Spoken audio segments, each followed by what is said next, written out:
A millionaire arrived home earlier than usual and heard his wife say, "I already put poison." A millionaire arrived home earlier than usual and overheard his wife say, "I already put poison in his glass. In one day, he will be dead." Hours later, the millionaire decided to switch the glasses, and everyone was shocked by what happened. The city's sun shone brightly through the enormous windows of the Lockwood mansion as Beatrix Aldridge de Lockwood sat down for breakfast.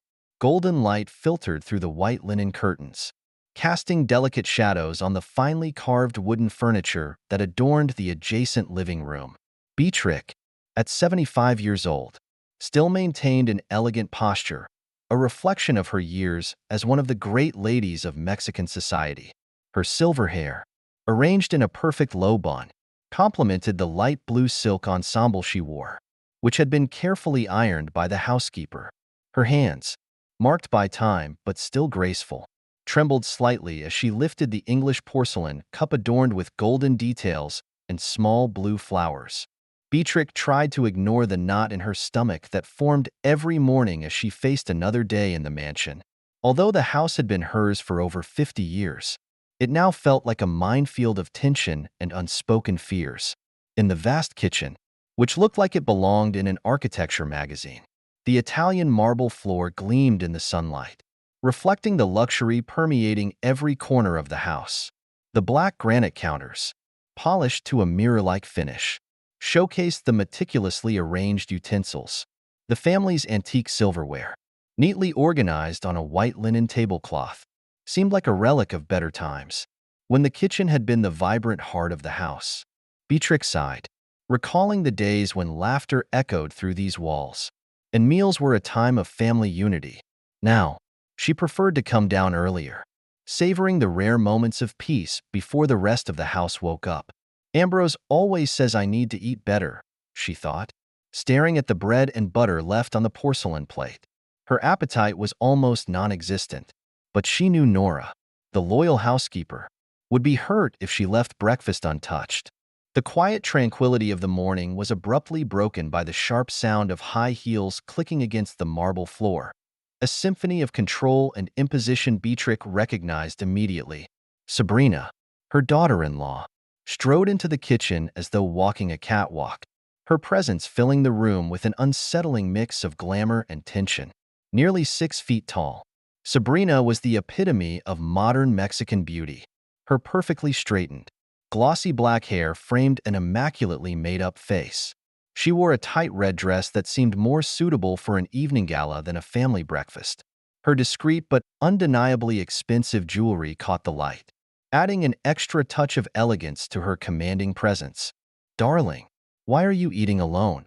Sabrina's melodious voice sliced through the air, carrying a rehearsed sweetness that made Beatrix cringe inwardly. The rhetorical question sought no answer, only a reaffirmation of Sabrina's dominance. Before Beatrix could respond, Sabrina raised her voice, this time adopting a dramatic, almost theatrical tone. "Ambrose, come see your mother having breakfast alone in the kitchen." Her words, seemingly full of concern, were calculated for effect. It didn't take long for Ambrose Lockwood to appear. His firm footsteps echoed down the hallway before he entered the kitchen. At 45 years old, Ambrose was the embodiment of success, something Sabrina loved to flaunt. Tall like his father, with slightly graying black hair at the temples and a perfectly tailored navy blue suit, he exuded confidence and efficiency. His brown eyes, identical to Beatrix, shone with genuine concern as he approached her. "Mom, why didn't you let us know? Sabrina always insists that we have breakfast together," he said, adjusting his tie as he sat beside her.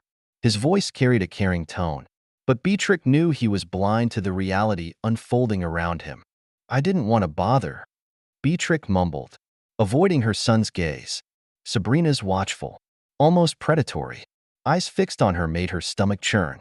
Before she could say anything more, Sabrina stepped forward and enveloped her in an embrace. To Ambrose, the gesture seemed affectionate, but to Beatrix, it felt like being wrapped in thorns. Sabrina whispered softly, her flawless smile concealing her true intent. "Always so humble, aren't you? But remember, times have changed." Suddenly, Ambrose's cell phone rang, its persistent melody breaking the moment. "It's the office. I need to take this," he said, hurriedly leaving the kitchen while adjusting the expensive watch on his wrist. As the door clicked shut behind him, Beatrix felt a wave of unease wash over her. She looked at Sabrina, whose gaze had turned sharp and calculating. The breakfast she had dreaded every morning now felt like a dangerous game, where every word and gesture carried hidden meanings. Beatrix Aldridge de Lockwood sat in silence, her frail figure almost swallowed by the luxurious hospital bed. Her breathing was shallow, her chest rising and falling with a rhythmic struggle as if the air itself were laced with the tension of her existence. The soft glow of the beige walls and the faint hum of medical equipment provided a deceptive sense of calm, masking the storm brewing inside her mind.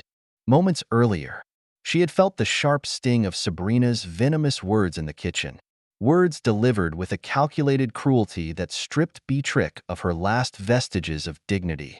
Now, even as she rested in the pristine room, she could still hear Sabrina's cold voice echoing in her head, a cruel symphony of manipulation and dominance. The faint but unmistakable sound of footsteps in the hallway reached her ears. Beatrix immediately recognized the firm, purposeful stride of her son, Ambrose. Her heart ached with a mix of longing and frustration.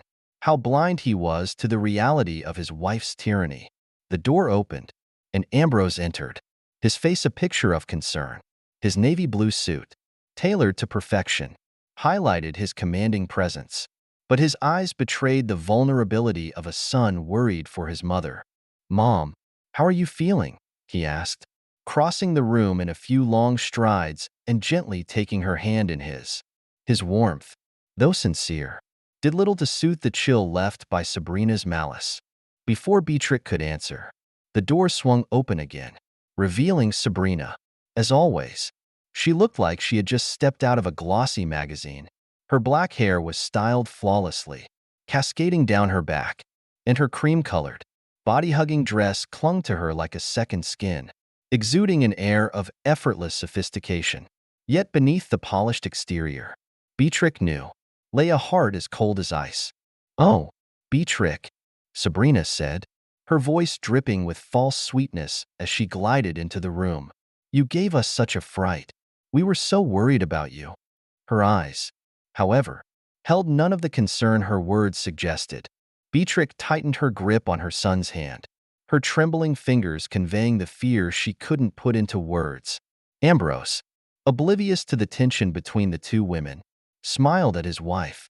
"She'll be fine. Thanks to you for insisting we keep such a close eye on her health." Sabrina's lips curled into a triumphant smile. "Of course, darling. Family is everything to me." Beatrix's stomach churned. She felt trapped, not just in the hospital room, but in a life where she was slowly being suffocated by Sabrina's control. The words spoken by her granddaughter earlier that morning replayed in her mind. Didn't Mom say old people can't eat in the main kitchen? It was as if Sabrina's venom had already begun to seep into Evangeline's innocent soul, shaping her into a reflection of her mother's cruelty. A soft knock on the door interrupted the moment. Nora, the ever-loyal housekeeper, stepped inside carrying a small bouquet of flowers. Her presence was a stark contrast to Sabrina's polished facade, simple, genuine, and warm. "Mrs. Beatrix, I thought these might brighten your room," Nora said, placing the flowers on the bedside table. Beatrix's eyes welled with tears. In Nora's kind gesture, she found a glimmer of hope, a reminder that not everyone in her life sought to harm or manipulate her. Sabrina's smile faltered for a brief moment before she quickly regained her composure. "How thoughtful, Nora," she said, her tone clipped. "But perhaps you should get back to the house.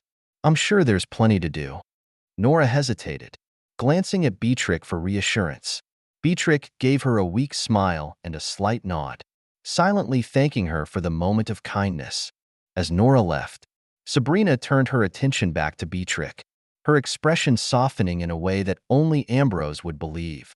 "Rest well, Beatrix," she said, leaning down as if to kiss her on the cheek. Her voice dropped to a whisper only Beatrix could hear.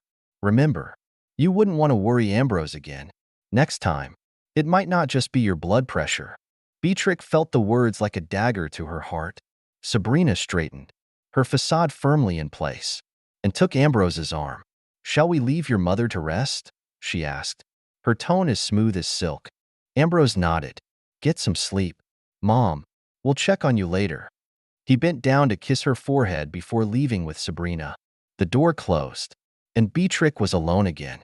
The rhythmic beeping of the medical monitors was the only sound in the room. She stared at the flowers Nora had brought, their vibrant colors a stark contrast to the suffocating atmosphere of her life. Tears slid down her cheeks as she resolved to find a way out of this gilded prison, to reclaim the dignity Sabrina had stripped from her piece by piece. For the first time in years, a spark of defiance flickered in her chest. Beatrix may have been frail, but she wasn't powerless. Not yet. Sabrina's icy glare, barely masked by her saccharine tone, was enough to make Nora freeze in place. The housekeeper's wide eyes darted between Beatrix and Sabrina, trying to make sense of the tension that thickened the air. "Oh, of course, Mrs. Sabrina," Nora finally stammered, clutching her purse tighter.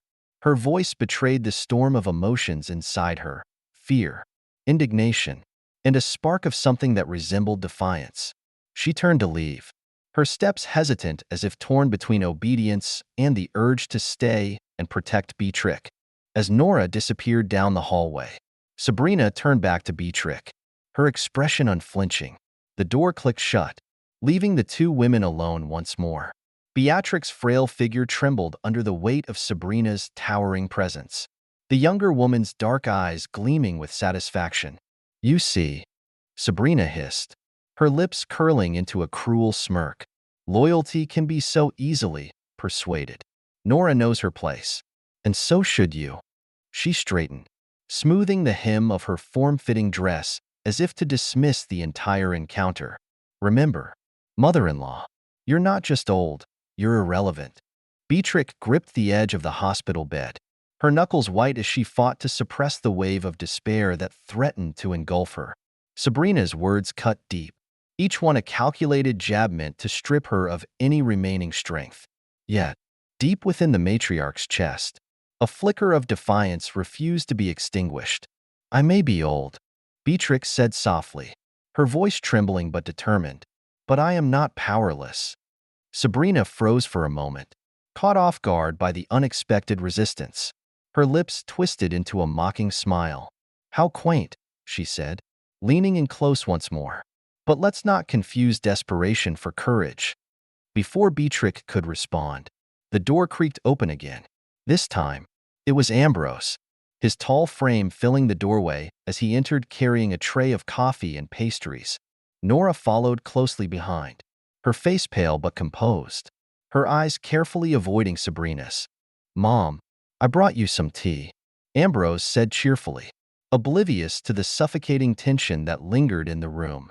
He set the tray on the bedside table and pulled up a chair beside Beatrix. "You should eat something. The doctor said you need to keep your strength up." Beatrix forced a weak smile, her eyes flickering briefly to Nora, who stood silently by the door. The housekeeper's gaze met hers, and in that fleeting moment, Beatrix saw a glimmer of understanding, a silent promise that she wasn't entirely alone. Sabrina, ever the actress, stepped forward with her signature grace. "That's right, darling," she said, her tone dripping with honeyed concern. "We all want you to get better, don't we, Ambrose?" She placed a hand on his shoulder, her nails gently tapping against his suit jacket in a way that seemed calculated rather than affectionate. Ambrose nodded, his earnest expression painfully unaware of the dynamics at play. "Of course. We'll make sure Mom is comfortable and stress-free." Beatrix bit her tongue, swallowing the words she longed to say. She looked down at the porcelain cup Ambrose had placed in front of her, its delicate design reminiscent of a time when she had control over her own life. Now, even something as simple as a cup of tea felt like a battlefield. As Ambrose chatted about work and plans for the family, Sabrina sat on the edge of the room, her eyes darting occasionally toward Beatrix, as if assessing her every move. Nora, meanwhile, busied herself with tidying the already pristine room, her hands trembling slightly as she rearranged a vase of flowers. Eventually, Ambrose rose from his seat, checking his watch. "I need to take a call, but I'll be back soon," he said, leaning down to kiss Beatrix's forehead. "You're in good hands with Sabrina." Beatrix's stomach churned at his words, but she forced a nod. Ambrose left, his footsteps fading down the hallway. Nora hesitated, her eyes darting nervously between Sabrina and Beatrix. "Nora," Sabrina said, her voice sugar-coated but laced with steel. "Why don't you take a break? You've been working so hard." Nora opened her mouth to protest, but the look in Sabrina's eyes silenced her. She nodded quickly and left, the door closing softly behind her. Once again, Beatrix and Sabrina were alone. Sabrina leaned against the wall, arms crossed, a triumphant smirk playing on her lips. "You're lucky, mother-in-law," she said casually, inspecting her manicured nails. "Ambrose is too blind to see what's really going on. But don't think for a second that I don't have control over every aspect of this family." Beatrix met her gaze, her frail body betraying her inner resolve. "Control isn't the same as respect, Sabrina," she said quietly. "And one day, even Ambrose will see you for who you really are." Sabrina's smirk faltered for a fraction of a second before returning. "We'll see about that," she said, turning on her heel and striding out of the room, her heels clicking against the polished floor. As the door closed, Beatrix exhaled shakily, her heart pounding. She wasn't sure how, but she knew she needed to find a way to fight back before Sabrina destroyed everything she held dear. The air in the corridor grew heavier as Sabrina stepped closer, her calculated steps echoing against the polished marble floors. Her crimson dress shimmered in the fading golden light of the Mexican afternoon, the hue deepening like a living embodiment of her cruelty. Nora knelt at Beatrix's side, her tear-streaked face turned upward, pleading desperately with Sabrina as if mercy could be found in the dark depths of her eyes. Sabrina's smirk widened, satisfaction oozing from her every movement. She crouched down slightly, just enough to tower over Nora in her kneeling position, and tilted her head as though considering the old housekeeper's words. "Mercy, you say?" Sabrina mused, her voice dripping with mockery. "Such a quaint idea. But mercy, dear Nora, is a luxury that only the powerful can afford. And, as you so astutely pointed out, you and your family are entirely at my mercy." Beatrix, leaning heavily on Nora's trembling arm, felt the sharp pang of helplessness constrict her chest. The elderly matriarch wanted to speak, to rise against the tyranny unfolding before her, but her frail body betrayed her once again. Instead, she placed a shaky hand on Nora's shoulder, a silent gesture of solidarity that conveyed the words she could not speak. Sabrina's dark eyes flicked to Beatrix, narrowing slightly. She straightened and smoothed the non-existent creases on her dress, resuming her air of regal command. "Nora," she said, her voice now saccharine, "I'm glad to see you understand your place. After all, you've been with this family for so long, longer than I've been here. In fact, it would be such a shame to see your loyalty wasted over a misunderstanding." Nora nodded fervently, her lips quivering as she tried to find the words. I won't say anything, Mrs. Sabrina. I promise." "Good," Sabrina said, her tone shifting to one of sickly sweetness. She reached out and placed a perfectly manicured finger under Nora's chin, lifting the older woman's face to meet her gaze. "Because it's in your best interest to remember who truly controls everything in this house and beyond." The predatory glint in Sabrina's eyes made Nora shudder, and she averted her gaze, unable to bear the weight of the threat any longer. Sabrina straightened once more, brushing her hands together as if ridding herself of the encounter. She turned to Beatrix, her smile sharp and insincere. "And you, mother-in-law," Sabrina said, her voice dripping with condescension, "should get some rest. It would be a tragedy if your health were to decline any further." Beatrix's lips parted, a flash of defiance flickering across her weary face. "You may control this house, Sabrina," she said softly, her voice trembling but resolute. "But power built on fear never lasts. One day, you'll answer for all of this." Sabrina laughed, a sharp, biting sound that echoed through the corridor. "Oh, Beatrix," she said, shaking her head mockingly. "How quaint. But let me remind you, those who oppose me never win. You do well to remember that."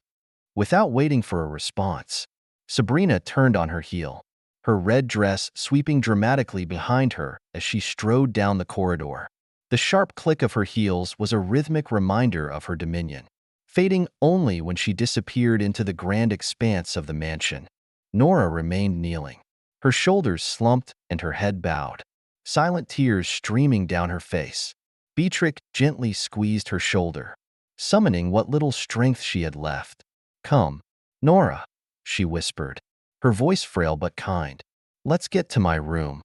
With great effort, Nora rose to her feet, helping Beatrix walk slowly down the hallway. The luxurious decor of the mansion, once a symbol of Beatrix's life of grandeur, now seemed oppressive, a gilded prison where Sabrina reigned supreme. As they reached Beatrix's quarters, Nora hesitated at the door. "Mrs. Beatrix," she said, her voice barely above a whisper, "I don't know what to do. I'm afraid for my family and for you." Beatrix turned her weary eyes to Nora, a faint glimmer of determination shining through the haze of her exhaustion. "We will find a way, Nora," she said softly. "We must. Sabrina's cruelty won't go unanswered forever." Nora nodded hesitantly, though the fear in her eyes remained. She helped Beatrix settle into the room, arranging the pillows and ensuring the elderly matriarch was comfortable. As she turned to leave, Beatrix reached out and took her hand. "Thank you, Nora," Beatrix said, her voice filled with quiet gratitude. "For everything." Nora blinked back tears and nodded before stepping out of the room, closing the door softly behind her. Beatrix leaned back against the pillows, her body weak but her mind racing. She stared out the large window overlooking the mansion's sprawling gardens, the golden light of the late afternoon now fading into a deep, foreboding dusk. The battle was far from over, but Beatrix knew one thing with certainty. She could not, would not, allow Sabrina to destroy everything she held dear. The grand hallway of the Lockwood mansion echoed with the unsettling rhythm of Sabrina's heels, each click a chilling reminder of the tension that dominated the house. Sabrina's transformation into the picture-perfect hostess was as swift as it was calculated. Moments earlier, she had been a looming figure of threat, whispering venomous warnings to Nora and Beatrix. Now, her demeanor was flawless, her voice warm and inviting as she greeted Graham. "Dear Graham," Sabrina exclaimed, her tone overflowing with charm. "How wonderful that you could join us. We were just about to freshen up before lunch." Her smile was radiant, but there was an unmistakable gleam in her eyes, a glint that only Beatrix and Nora seemed to recognize. It lingered on Graham, a man of imposing height with neatly combed gray hair and an air of wealth that matched the mansion's opulence. He carried himself with the casual confidence of someone accustomed to power, entirely oblivious to the undercurrents of manipulation and cruelty swirling around him. Ambrose walked beside Graham, his voice animated as he spoke about business deals and upcoming ventures. He seemed blind to the dark dynamic playing out behind him, the tension that Sabrina orchestrated so skillfully. Nora, still trembling from Sabrina's earlier threats, tightened her grip on Beatrix's arm. "Mrs. Beatrix," she whispered, her voice barely audible. "Please, let's get you to your room. You need to rest." Before Beatrix could respond, Sabrina turned sharply, her radiant smile intact but her eyes steely. "Nonsense, Nora," she said, her voice dripping with artificial sweetness. "Mother-in-law wouldn't want to miss out on Graham's company. He's practically family." Beatrix's heart sank at the words. Sabrina's emphasis on family carried a meaning that only she could decipher, a veiled reminder of the power Sabrina held over her. Nora hesitated, but the look Sabrina gave her was enough to freeze her in place. "Of course," Beatrix said softly, her voice weak. She lacked the strength to resist, and the oppressive atmosphere left her feeling like a shadow in her own home. As the group moved toward the dining room, Evangeline skipped alongside her grandmother. The young girl's innocent facade was unnerving, her childish voice carrying a malice far beyond her years. "Grandma," she whispered, her tone deceptively sweet.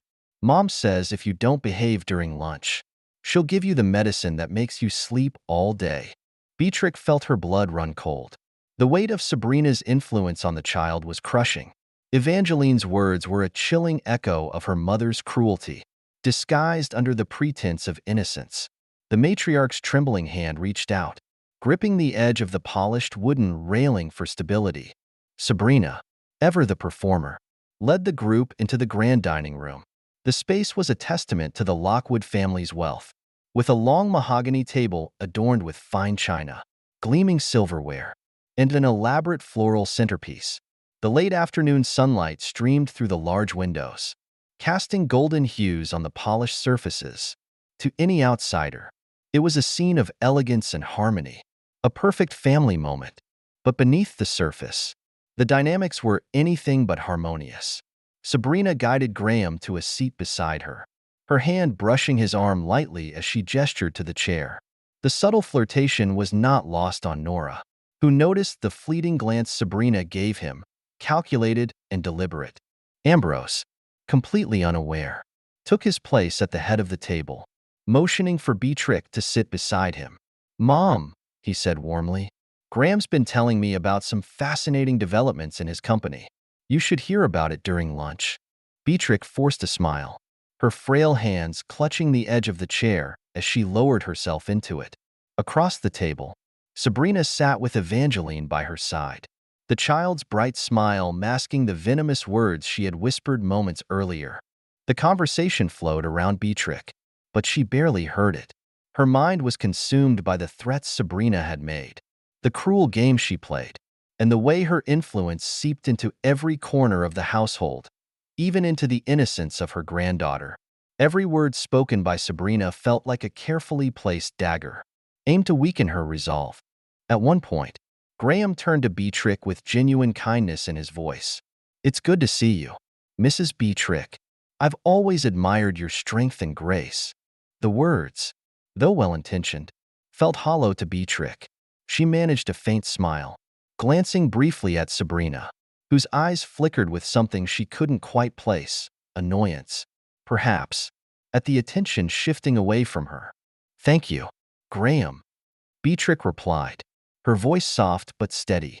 "Strength is something one must hold on to, even in the most trying times." Sabrina's smile faltered for just a moment before she smoothly redirected the conversation. "Graham, you must tell us more about your recent project," she said, her voice dripping with interest. "Ambrose mentioned it briefly, but I'd love to hear the details." As the meal continued, Beatrix sat silently, her thoughts racing. The dining room, with its grandeur and elegance, felt like a stage where Sabrina directed every scene. But amidst the despair, a flicker of determination ignited within her. She could no longer sit idly by as Sabrina tightened her grip on the family. Somehow, she had to fight back, not just for herself, but for the future of the Lockwood name. The game was far from over, and Beatrix, despite her frailty, was not ready to concede defeat. The Lockwood Mansion's office stood silent, cloaked in the weight of secrets that seemed to hang in the air like a dense fog. Sabrina's fiery presence in the dimly lit space dominated everything, her movements measured and deliberate as she fixed her gaze on Nora's fleeting figure in the hallway. The moment stretched, tension crackling like a live wire, as the faint echo of Nora's footsteps faded into the distance. "Nosy as ever," Sabrina muttered under her breath, her voice cold as ice but sharp enough to cut through the silence. She turned back to Graham, her dark eyes narrowing. "We can't afford any more slip-ups. That maid is getting too bold." Graham, leaning against the mahogany desk with the envelope of life insurance papers still lying untouched between them, gave a faint nod. His calm exterior didn't entirely mask the unease in his expression. "She may be loyal to the family," he said in a low voice, "but even the most faithful can turn if they feel threatened.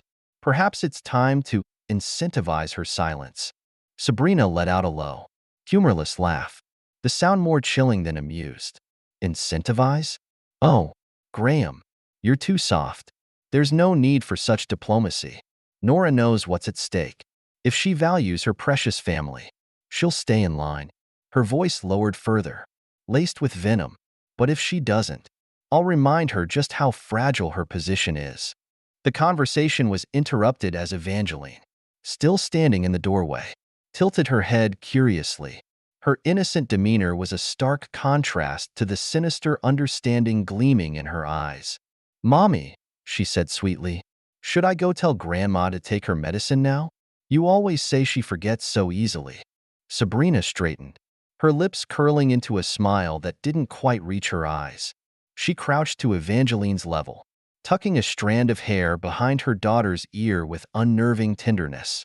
"Yes, my love," she said softly, her tone a deceptive melody. "Go check on Grandma.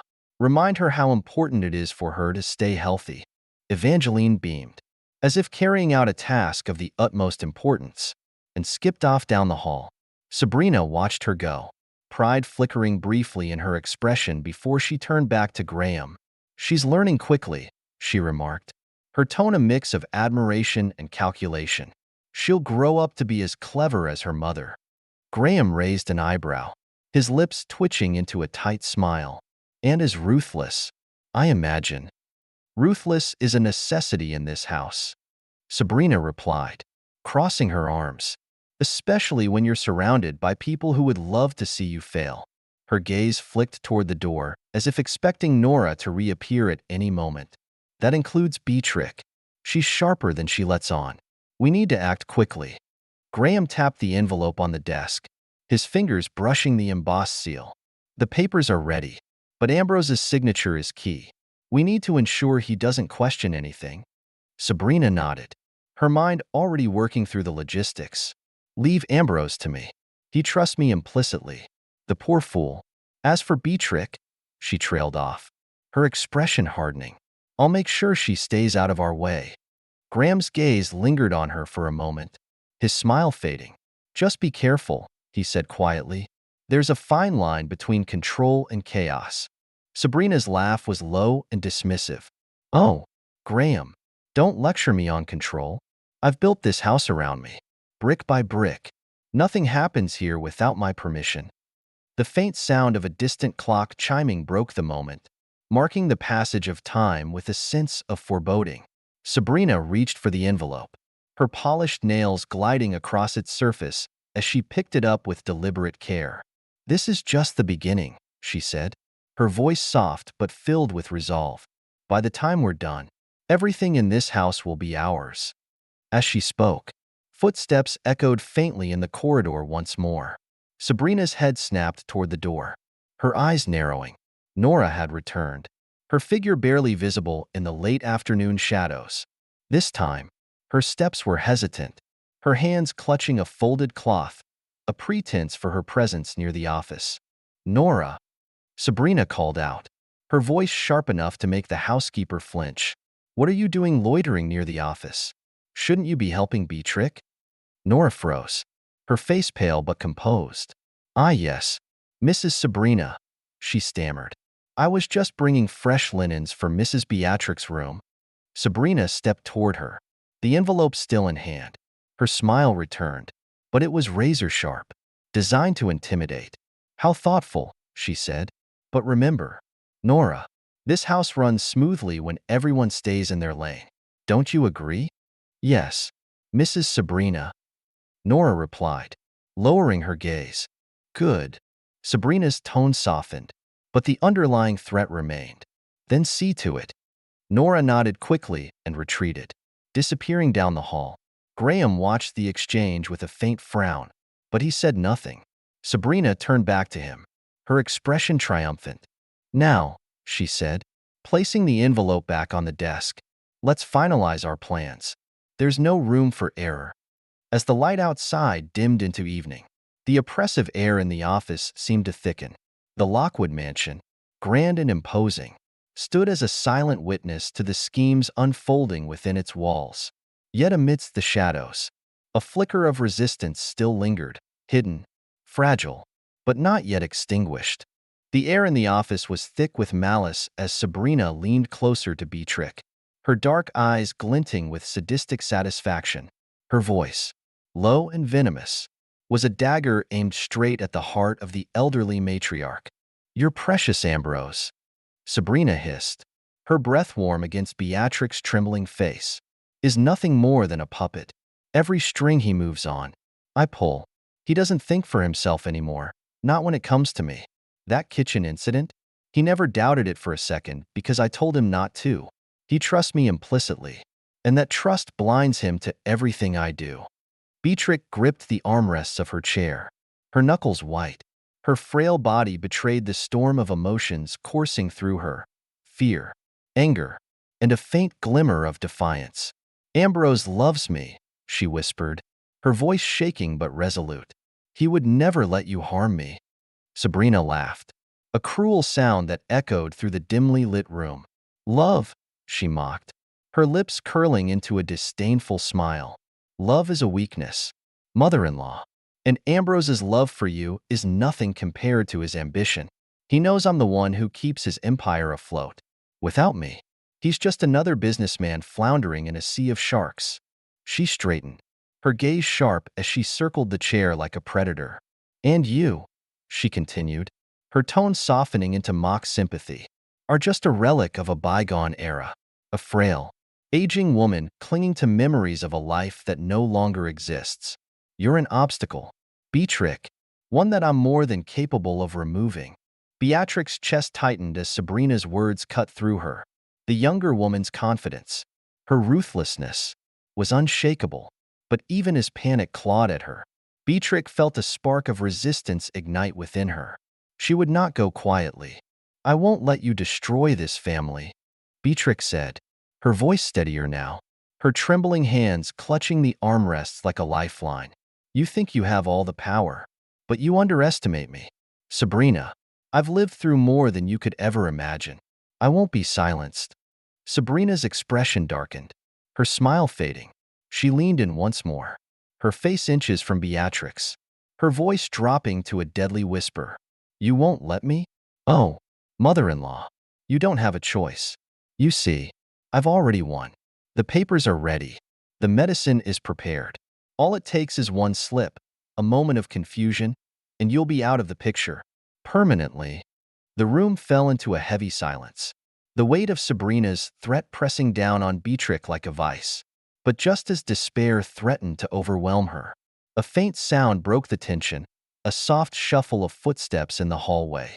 Nora, the housekeeper's shadow, appeared at the edge of the doorway, her presence barely noticeable in the dim light. But Sabrina noticed. Her sharp eyes caught the glint of something in Nora's hand, the faint glow of a cell phone screen. Sabrina's lips twitched into a tight, humorless smile. "Ah, Nora," she said, her tone deceptively light. "What a coincidence. I was just thinking about you." Nora froze, her heart pounding as she realized she had been seen. She tightened her grip on the phone, the recording she had made her only shield against the venomous woman before her. Sabrina stepped away from Beatrix, her stiletto heels clicking ominously against the polished floor. "Eavesdropping, are we?" she asked, her voice sweet but laden with malice. "You know, it's quite rude to listen in on private conversations." Nora swallowed hard, forcing herself to meet Sabrina's gaze. Mrs. Beatrix wasn't feeling well," she stammered, her voice trembling. "I thought I might help." Sabrina interrupted, her tone sharp. "How thoughtful of you. But perhaps your time would be better spent tending to your other duties." Nora hesitated, her instincts screaming at her to retreat, but she stood her ground. She knew what she had heard, and what she had recorded, was her only hope of protecting Beatrix and herself. Sabrina's eyes narrowed as she stepped closer, her smile fading into a cold, calculating expression. "You know," she said softly, her voice dropping to a whisper, "people who meddle in things they don't understand often find themselves in unfortunate situations." The implied threat hung in the air, but Nora's resolve hardened. She straightened her back, meeting Sabrina's gaze with quiet determination. "I only want what's best for Mrs. Beatrix," she said firmly. Sabrina's smile returned, but it was hollow, devoid of warmth. "Of course," she said, stepping back. "We all do." Nora turned and left the room, her footsteps quick but steady. The moment she was out of sight, she exhaled shakily, her grip on the phone tightening. She knew she had to act, and quickly, before Sabrina's threats became reality. The sobs that reached Nora's ears were faint, almost swallowed by the morning breeze that rustled the bougainvillea leaves. But she recognized them instantly, the quiet, restrained cries of Beatrix Lockwood. Over the years, Nora had learned to hear beyond the walls of the mansion, to discern the emotions buried beneath its grandeur. This morning, those muffled sobs carried a weight heavier than ever before, a culmination of the cruelty that had unfolded the night before. Nora paused, clutching the silver tray tightly as she looked toward the large windows of Beatrix's room. The soft light of dawn cast a warm glow on the glass, but it did little to dispel the cold fear that gripped her heart. She hesitated, torn between her duty as a housekeeper and her growing need to protect the woman who had once been the heart of the Lockwood household. Inside the room, Beatrix sat slumped in her chair by the vanity, her frail body trembling as she tried to collect the shards of the previous night's terror. Her hands shook as she reached for a handkerchief, dabbing at her damp cheeks.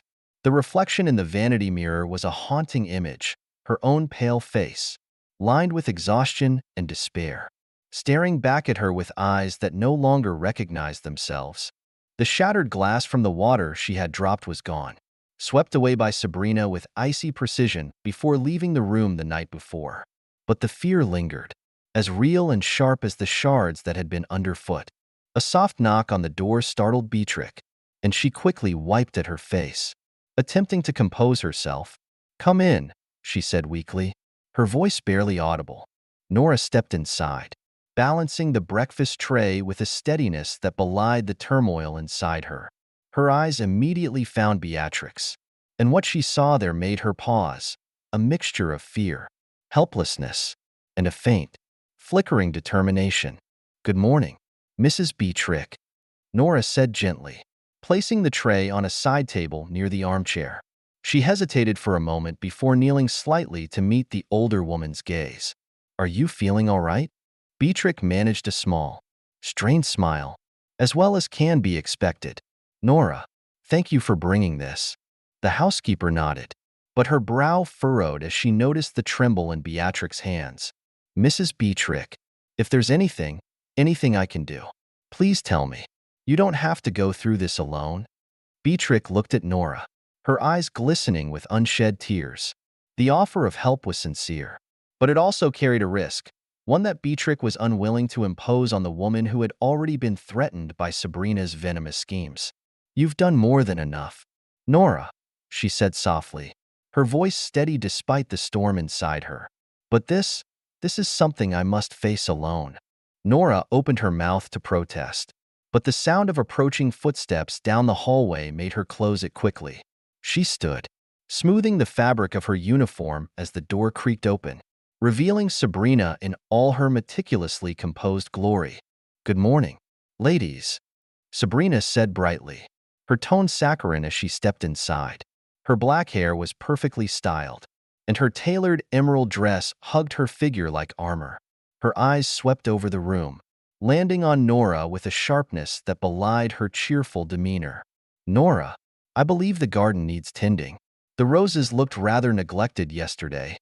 Nora nodded quickly, casting one last glance at Beatrix before leaving the room.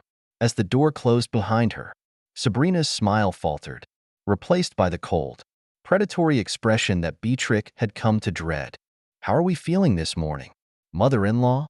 Sabrina asked, her voice soft but with an edge that made Beatrix's skin crawl.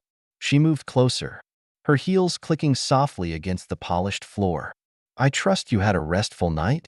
Beatrix didn't respond immediately, her hands gripping the arms of her chair tightly.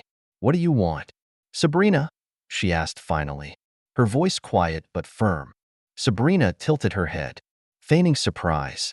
"Want? Why? I only want what's best for you. Of course, a peaceful life, free from all this unnecessary stress." Beatrix's lips pressed into a thin line. "You can drop the act. I know what you're doing." Sabrina's smile grew sharper. She leaned down, placing her hands on the arms of Beatrix's chair, her face inches away from the older woman's. "Do you?" she whispered, her voice like silk laced with poison. "Then you know that resistance is futile. This is my house now, Beatrix. And you? You're just a guest overstaying her welcome." Beatrix stared into Sabrina's eyes, her fear slowly giving way to anger.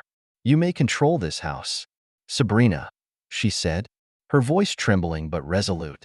"But you'll never control me."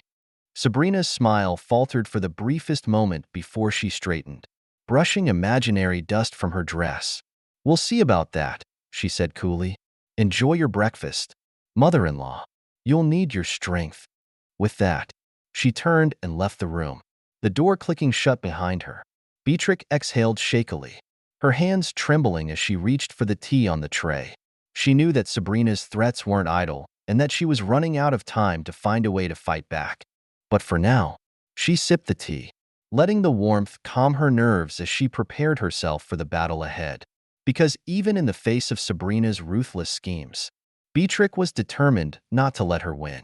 Ambrose approached the gazebo with deliberate steps, his expression a mixture of confusion and guarded concern.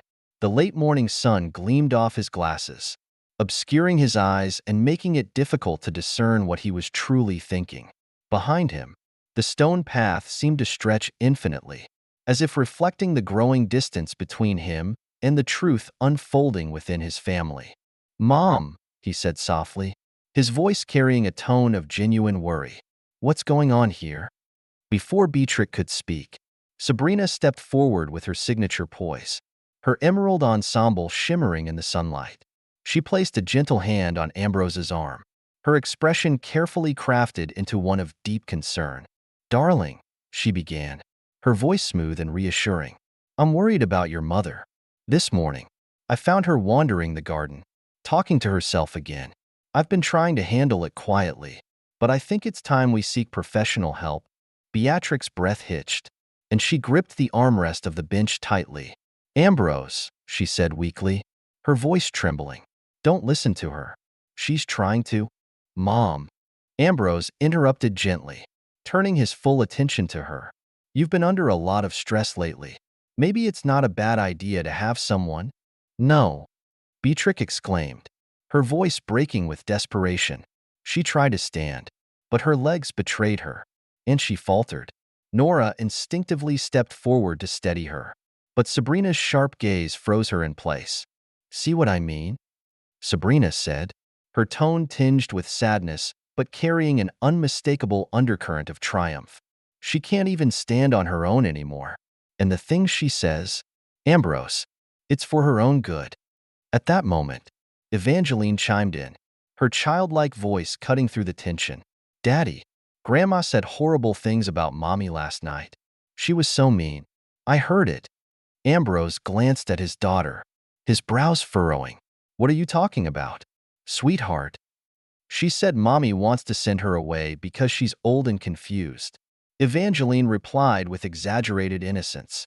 "But Mommy said it's just to help Grandma, right?" Sabrina gave her daughter an approving smile before turning back to Ambrose. "You see how difficult it's become," she said softly, her voice laced with practiced pain. "Evangeline overhears these things, and it's not fair to her. We need to act before this situation gets worse." Beatrix's eyes filled with tears as she clutched the edge of the bench, feeling the walls close in around her. "Ambrose," she pleaded, her voice breaking, "please, don't let her do this to me." Ambrose hesitated, his gaze flickering between his mother and wife. The tension in his shoulders betrayed his inner turmoil, but the carefully woven web of lies Sabrina had spun was beginning to tighten. Nora stood frozen on the edge of the scene, her heart racing. In her apron pocket, the phone with the recording felt like a burning weight, a truth that could shatter the facade Sabrina had built, but at great risk to herself and her family. Gathering her courage, Nora stepped forward, her hands trembling as she held out Beatrix's handkerchief. "Mr. Ambrose," she said cautiously, her voice steady despite the fear coursing through her veins. "There's something you need to know." Sabrina's eyes narrowed, her expression darkening as she turned to Nora. "Nora," she said sharply, her tone laced with warning. This isn't your place. But Nora didn't falter. She met Ambrose's gaze directly. Her eyes filled with urgency. Please, sir, she continued, before you make any decisions, you need to hear the truth. Ambrose frowned, his confusion deepening. What truth? He asked, his tone wary. Sabrina took a step forward, her polished composure cracking slightly. Nora, she said coldly, enough. You're overstepping your bounds. Nora ignored her, reaching into her apron pocket and pulling out the phone. It's all here, she said, holding it out to Ambrose. Everything Mrs. Sabrina has been planning with Mr. Graham. I recorded it last night. Please, listen to it. The color drained from Sabrina's face, but she quickly masked her panic with anger. This is absurd, she exclaimed, her voice rising. Ambrose, you're not seriously going to entertain the ramblings of a servant, are you? Ambrose hesitated, his gaze shifting between the phone and Sabrina. The doubt in his expression deepened as he looked back at Nora. What's on it? He asked cautiously. Proof, Nora said simply, her voice unwavering. Proof of what she's been doing to Mrs. Beatrick and what she plans to do next. For a moment, the world seemed to hold its breath.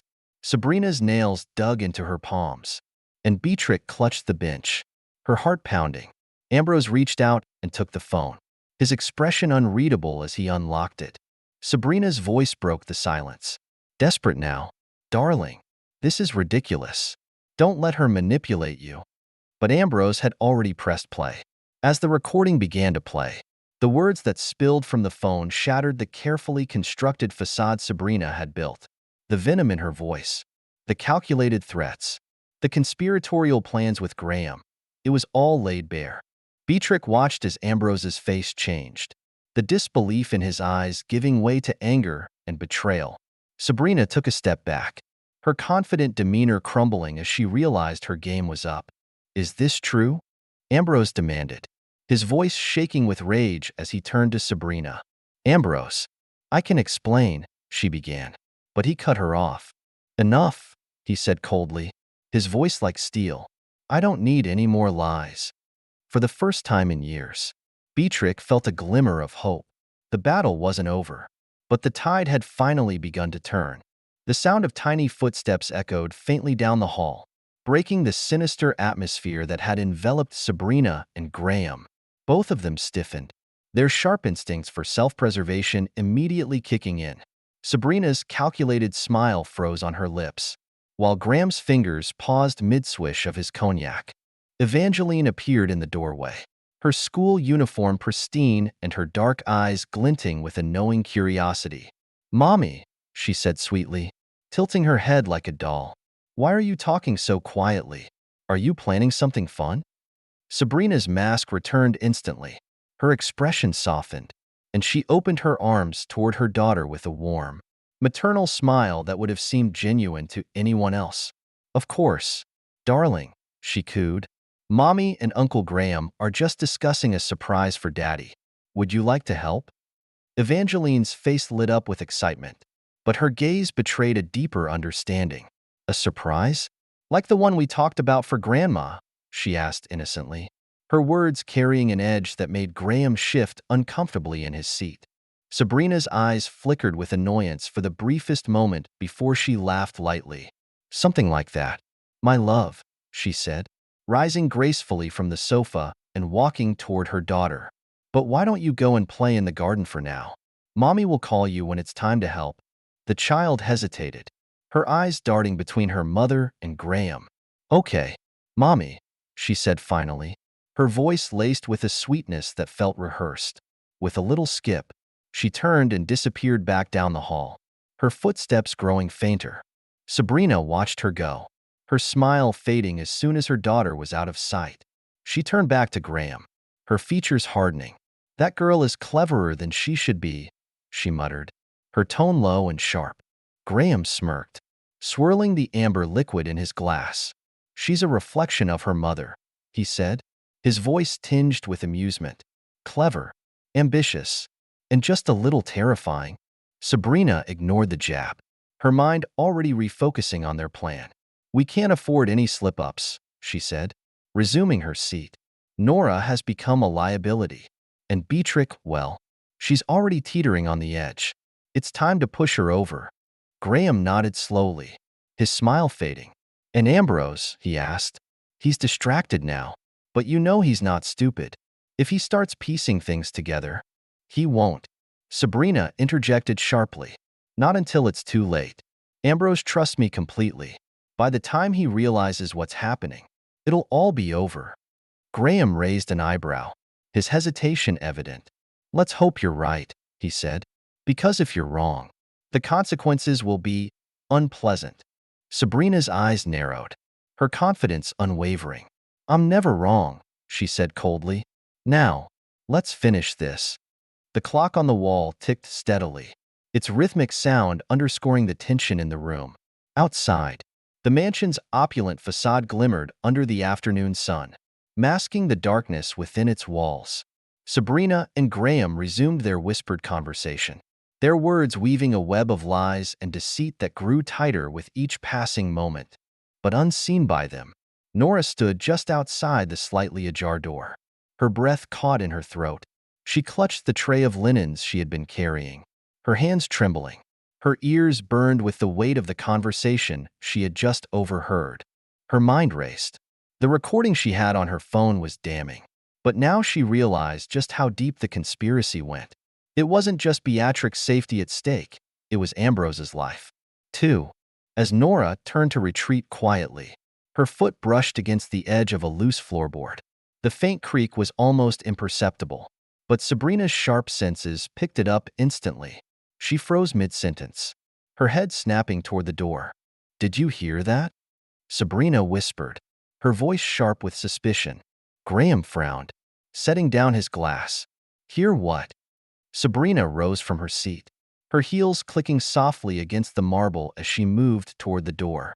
Her eyes scanned the hall, narrowing as she stepped outside.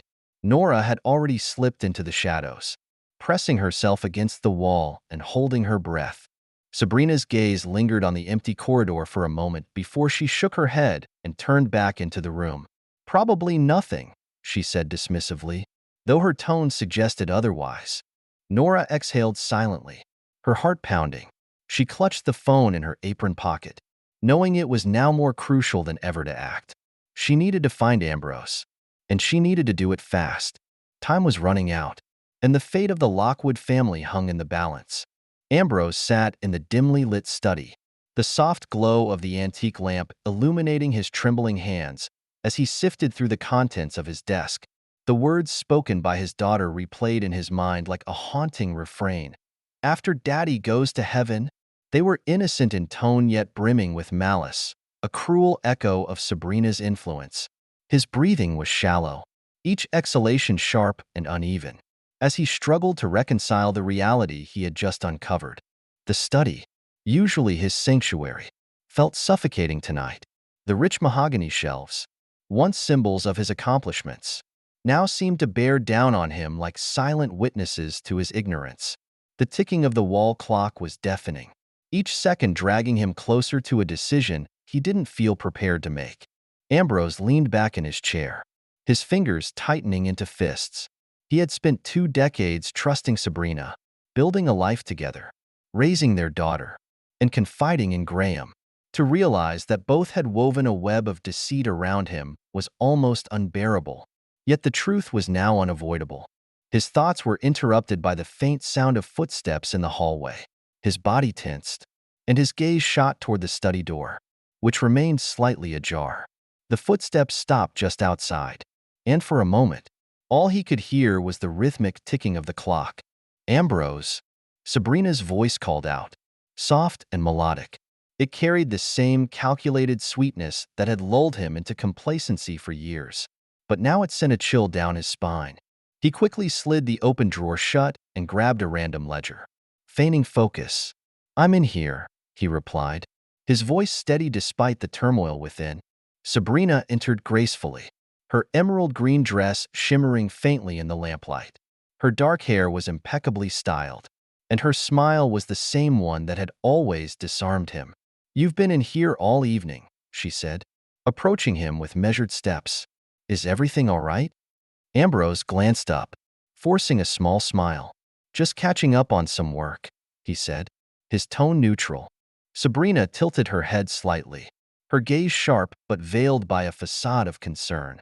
You've seemed distracted lately, she said, resting a manicured hand on the edge of his desk. Is there something you're not telling me? The question hung in the air, heavy with implication. Ambrose felt the weight of her gaze, searching for cracks in his demeanor. He knew better than to confront her directly, at least not yet. Just the usual stress, he replied casually, leaning back in his chair. Business has been demanding, and tomorrow's dinner is on my mind. Her smile widened, but her eyes betrayed a flicker of something colder. It will be a wonderful evening, she said smoothly, stepping closer. A night to remember. Ambrose's stomach churned at her words. He knew exactly what she meant, but maintained his calm exterior. I'm sure it will be, he said, standing to close the conversation. But if you'll excuse me, I have a few more things to finish up. Sabrina lingered for a moment, her eyes narrowing slightly. Don't stay up too late, she said finally, her tone light but laced with an undertone of warning. She turned and left the study, her heels clicking softly against the wooden floor. As soon as the door clicked shut, Ambrose exhaled deeply, his shoulders sagging under the weight of his realization. He moved to the window, looking out at the swaying treetops and the shadows that danced across the manicured lawn. The mansion's grandeur now felt like a cage, each ornate detail a reminder of how blind he had been. His fingers brushed against his phone on the desk. He hesitated, then picked it up, scrolling through his contacts until he found Nora's name.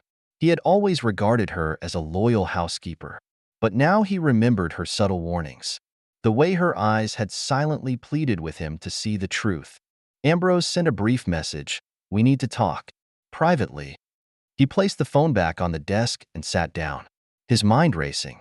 If Nora had information, it could be the key to unraveling Sabrina and Graham's plans. But he also knew that exposing them would come at a cost, not just to him, but to Beatrice, Nora, and even Evangeline, who was caught in Sabrina's poisonous influence. As the minutes passed, the ticking of the clock grew louder, a relentless reminder that time was running out. Ambrose steeled himself, his jaw tightening. Tomorrow's dinner would indeed be unforgettable, but not for the reasons Sabrina had planned. For the first time in years, Ambrose felt a surge of clarity. He would no longer be a passive participant in his own life. The pieces of the puzzle were beginning to fall into place, and he was determined to use them to take back control, no matter the cost. The rhythmic clicking of high heels echoed closer, each step sending a jolt of urgency through Ambrose and Nora.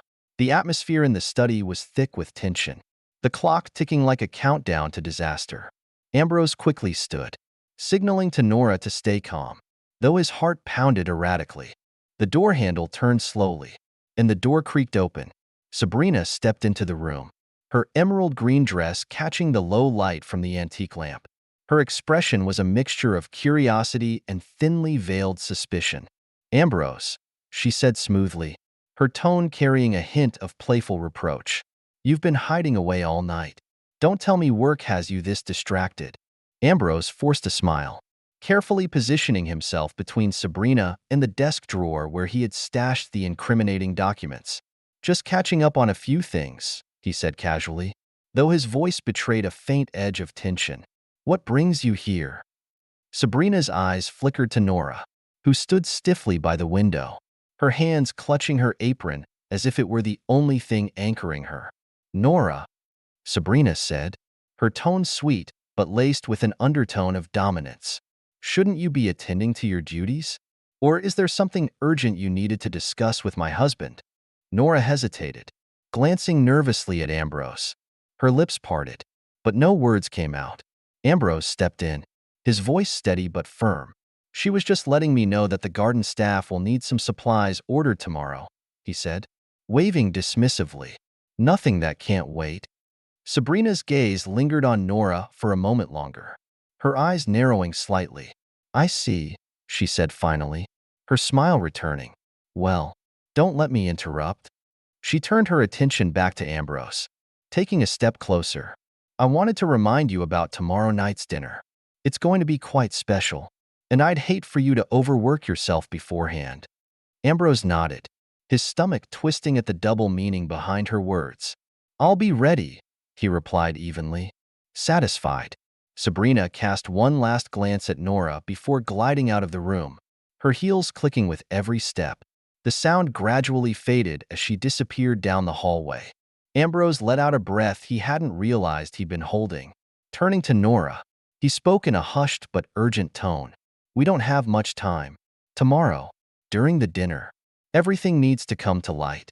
Nora nodded, her hands still trembling slightly. What should I do? Don Ambrose? Ambrose's mind raced as he formulated a plan. Keep my mother safe at all costs, he said firmly. If Sabrina or Graham try to approach her, find a way to intervene. I'll handle the rest. The recording you have, make sure it's safe. We might need it to expose them. Nora hesitated, then reached into her apron and handed him the phone. Take it, she said. You'll know when to use it. Ambrose accepted the phone, his fingers brushing against hers as he took it. Thank you, Nora, he said, his voice heavy with gratitude. I don't know what I would have done without you. Nora gave a small, solemn nod. Your mother has always been kind to me, she said quietly. I couldn't stand by and let this happen. As the night deepened, Ambrose and Nora parted ways, each carrying the weight of their roles in the unfolding drama. Ambrose returned to the desk, staring at the life insurance policy and the medical evaluations he had hidden away. His jaw tightened as the pieces of the puzzle fell into place. Tomorrow, he thought, would be the most dangerous night of his life. But it would also be the night he took back control of his family, exposing the lies that had poisoned the Lockwood mansion for far too long. He glanced at the phone in his hand, the recording playing faintly in his mind. The poison can't be detected. It will seem like a heart attack. Ambrose closed his eyes, steeling himself for what was to come. The clock continued to tick, each second bringing him closer to the showdown that would determine the fate of his family. Torrent. Decades of silence breaking under the weight of Beatrix's desperation and Ambrose's steadfast presence. She spoke in halting sentences, her voice trembling as she recounted the whispered threats, the veiled insults, and the quiet suffocation that Sabrina had inflicted upon her for years. She told me I was a burden, Beatrix began, her hands clutching Ambrose's as if they were her lifeline. That you were too busy to care about an old woman like me. That I was losing my mind. Ambrose listened intently, his jaw tightening as she continued. Each word was a revelation, peeling back the layers of a facade he had been too blind to see. She said that if I spoke out, she'd have me sent away, Beatrix whispered, her eyes filling with fresh tears. To one of those places where no one comes back. She described them. Ambrose, the things they do, the way people disappear. And she'd smile, as if it brought her joy. Ambrose's fist clenched, his knuckles whitening. He had always believed Sabrina to be strong-willed, perhaps a little too sharp at times. But this cruelty was beyond anything he could have imagined. You should have told me, he said softly, though his voice trembled with restrained anger.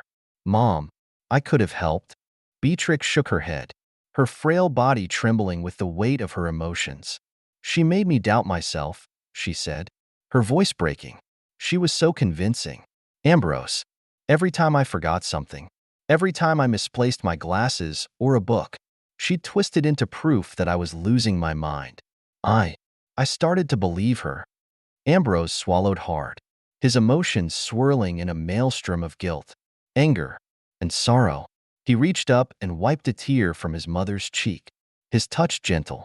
You're not crazy, Mom, he said firmly, and you're not alone anymore. The words seemed to give Beatrix a small spark of hope. She looked at her son, her watery eyes searching his face for the sincerity she so desperately needed. You believe me? She asked, her voice barely above a whisper. Ambrose nodded, his jaw set. I believe you, Mom, and I promise you, Sabrina won't hurt you, or anyone else, in this family again. Beatrix's grip on his hands tightened, a faint glimmer of strength returning to her. She's planning something. Ambrose, she said, her voice more urgent now. Tomorrow night, the dinner. She and Graham. They're going to? I know. Ambrose interrupted gently. I overheard enough to piece it together. And Nora, she's been helping me. She has a recording of Sabrina and Graham talking about their plans. Beatrix's eyes widened. A recording? Yes. Ambrose confirmed, his voice firm. It's enough to expose them for what they are. But we have to be careful. They're watching everyone.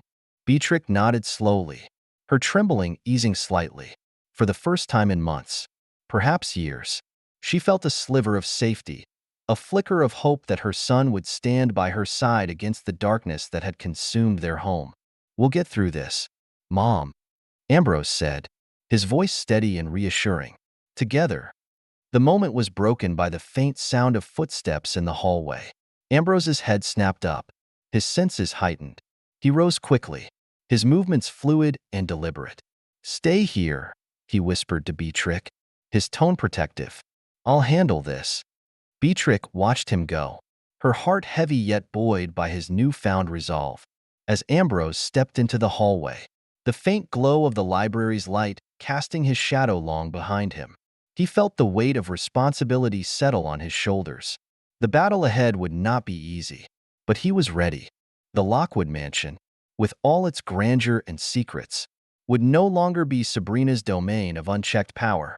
Ambrose would ensure it became a place of truth and justice. Once more, the Lockwood mansion seemed to hold its breath as Ambrose crouched in the cramped storage room, his pulse pounding in his ears. The golden light filtering through the stained glass painted an ironic backdrop for the malevolence playing out in the office before him. His phone, discreetly hidden under a pile of documents, recorded every word, every breath, every incriminating syllable. Sabrina moved with the poise of someone who believed she was untouchable. The way she adjusted her striking red dress and the deliberate rhythm of her heels on the wooden floor were calculated displays of control. Her presence dominated the room, a predator in her domain. Everything is ready, she said, her voice as smooth as the silk of her dress. She walked to the desk and began sifting through the documents, her manicured fingers gliding over the papers like a pianist over ivory keys. Tonight's dinner will be the final touch. By morning, the house will finally be mine. No more meddling in-laws or distracted husbands, just peace and quiet. Graham leaned casually against the desk, his briefcase resting beside him. His sharp features betrayed none of the moral decay Ambrose now recognized so clearly. You're certain about the doses? He asked, his voice carrying an unsettling calm. The last thing we need is for something to go wrong and draw attention. Sabrina smirked, her eyes gleaming with confidence. Don't worry, darling, she said, lifting a small vial from her purse and holding it up to the light. The clear liquid inside caught the golden rays, glinting ominously. This is untraceable. A perfect heart attack. By the time anyone realizes, it'll be far too late. Ambrose's stomach churned, but he forced himself to remain silent. Every muscle in his body coiled like a spring. His fingers itched to burst into the room, but he knew he needed more. They had to damn themselves completely before he acted. Graham picked up a glass of cognac from the desk, swirling the amber liquid before taking a sip. And the old woman, he asked, raising an eyebrow. What's the plan for her? Sabrina's smile grew sharper, more venomous. She's already halfway to being declared senile, she said, her tone casual but dripping with malice. After tonight, I'll insist on a thorough medical evaluation. The good doctor already knows what to say. A few hallucinations, some confusion, and she'll be tucked away in a place where no one will hear her sob stories. Graham chuckled softly, but there was a flicker of unease in his posture. You're cold, Sabrina, he said, though it wasn't a rebuke, but effective. Spare me the sentiment, Sabrina replied, waving a dismissive hand. This isn't personal, it's business, and business requires eliminating liabilities. Ambrose's hands clenched into fists as he listened. His mother's frail figure and terrified eyes flashed in his mind, and the anger simmering inside him began to boil. But he stayed put, letting the damning words flow freely into the phone's recording. Then, Sabrina's voice lowered, tinged with amusement. And your friend, she said, a sly smile spreading across her face. How are you feeling about removing him? Graham hesitated, his usual composure faltering for a fraction of a second. Ambrose has been my friend for decades, he said, his voice quieter. But loyalty only goes so far when money and opportunity are on the line. Sabrina's laughter was light, crystalline, and chilling. Spoken like a true partner, she said. Don't worry, Graham. After tonight, there will be nothing standing in our way. The weight of their betrayal pressed down on Ambrose like a physical force. The words, my friend, echoed in his mind, bitter and hollow. Graham's admission had sealed his resolve. There was no turning back now. Suddenly, the sound of approaching footsteps broke the moment. Sabrina and Graham froze, their eyes darting toward the door. Ambrose felt his heart leap into his throat as he realized someone was coming closer. He quickly leaned away from the crack, pressing his back against the wooden wall. The door to the office opened, and Evangeline's small figure appeared. She was dressed in a pristine white lace dress, her dark curls tied back with a ribbon, and her innocent expression was a perfect mask for the malice lurking behind her eyes. Mommy, she called sweetly, tilting her head. Dinner is almost ready. Daddy says he wants you to check the seating arrangements. Sabrina's sharp eyes softened slightly as she walked toward her daughter, bending down to adjust the ribbon in her hair. Good girl, she said with a warm smile. Tell Daddy I'll be there in a moment. Evangeline nodded and turned to leave, but not before casting a curious glance at the desk. Her eyes lingered for a moment, and Ambrose held his breath, praying she wouldn't notice the phone hidden beneath the papers. Finally, she skipped out, her footsteps fading down the hall. Sabrina turned back to Graham, her expression darkening. We should wrap this up, she said, picking up the vial and placing it carefully back in her purse. The clock is ticking. Graham nodded, picking up his briefcase. After tonight, he said, adjusting his suit jacket, this will all be behind us. Ambrose waited until their footsteps faded completely before exhaling shakily. His hands trembled as he reached for the phone, stopping the recording. The evidence he had gathered was enough to dismantle their plan and expose their treachery. Now, it was time to act. Ambrose slipped out of the storage room, his jaw set and his mind clear. Tonight's dinner would indeed be special, but not for the reasons Sabrina and Graham had planned. Voice dripping with confidence. Everything is going exactly as planned. Tonight, Ambrose will be out of the picture, and the future will finally be ours. Graham adjusted his tie one last time, nodding curtly before leaving the office. His footsteps echoed through the hallway, fading into the distance. Sabrina turned back to the desk, casually sipping her cognac as if the weight of their conspiracy was no more than a casual business deal. Her eyes lingered on the papers before her, a faint smile playing on her lips. Ambrose remained hidden, his breath steady but his mind racing. The sight of Graham kissing Sabrina, the woman he had trusted, the woman he had built a life with, ignited a fire within him that threatened to break through his carefully maintained composure. But he knew that any impulsive action now would jeopardize everything. He needed patience, precision, and most importantly, undeniable proof. From his hiding place, Ambrose checked his phone again. The recording continued uninterrupted, capturing every damning word. His thumb hovered over the stop button, but he hesitated. He needed to ensure they had no room to twist their way out of this.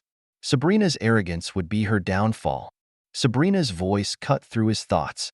Evangeline, darling, she cooed, turning her attention to the child who stood quietly, cradling her doll. Why don't you practice your surprise for Daddy one more time? You know how much he'll love it. The girl's lips curled into a smile that was unsettlingly similar to her mother's. Okay, Mommy, she said, skipping to the corner of the office where a small table was set with dishes and a tea set. She began arranging them methodically, humming a tune that sent chills down Ambrose's spine. Sabrina watched her daughter with a sense of pride, swirling the amber liquid in her glass. You're going to be just like me, she said softly, more to herself than to the child. Strong, clever, and unstoppable. Ambrose's grip on his phone tightened, The line between love and loathing blurred in his mind as he watched the woman he had once adored warp his daughter into a mirror of her own twisted self. He took a slow, deep breath, forcing himself to focus. He couldn't let his emotions dictate his actions now. The sound of the office door closing brought him back to the moment.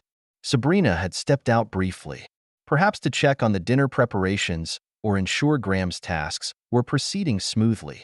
Seizing the opportunity, Ambrose slipped out of the storage room and into the office, his movements silent and deliberate. The room still carried the faint scent of Sabrina's perfume and the sharp tang of cognac. Ambrose moved quickly, retrieving his phone and checking the recording one final time before sending a copy to a secure cloud storage. The documents on the desk caught his attention: medical reports, banking information, and a ledger with detailed plans for the financial transfers Graham had mentioned. Ambrose snapped photos of everything, ensuring he had every piece of evidence needed to dismantle their plan. His heart pounded as he worked, the weight of the moment pressing heavily on him. Suddenly, the sound of approaching heels echoed down the hallway. Sabrina was returning. Ambrose hastily returned the papers to their original positions and slipped into the shadows near the bookshelves. He held his breath as the door opened and Sabrina stepped back inside. Her eyes scanned the room, lingering briefly on the desk. For a moment, Ambrose feared she might notice something was amiss, but her expression remained composed. She walked to the desk, picked up her glass, and drained the last of her cognac.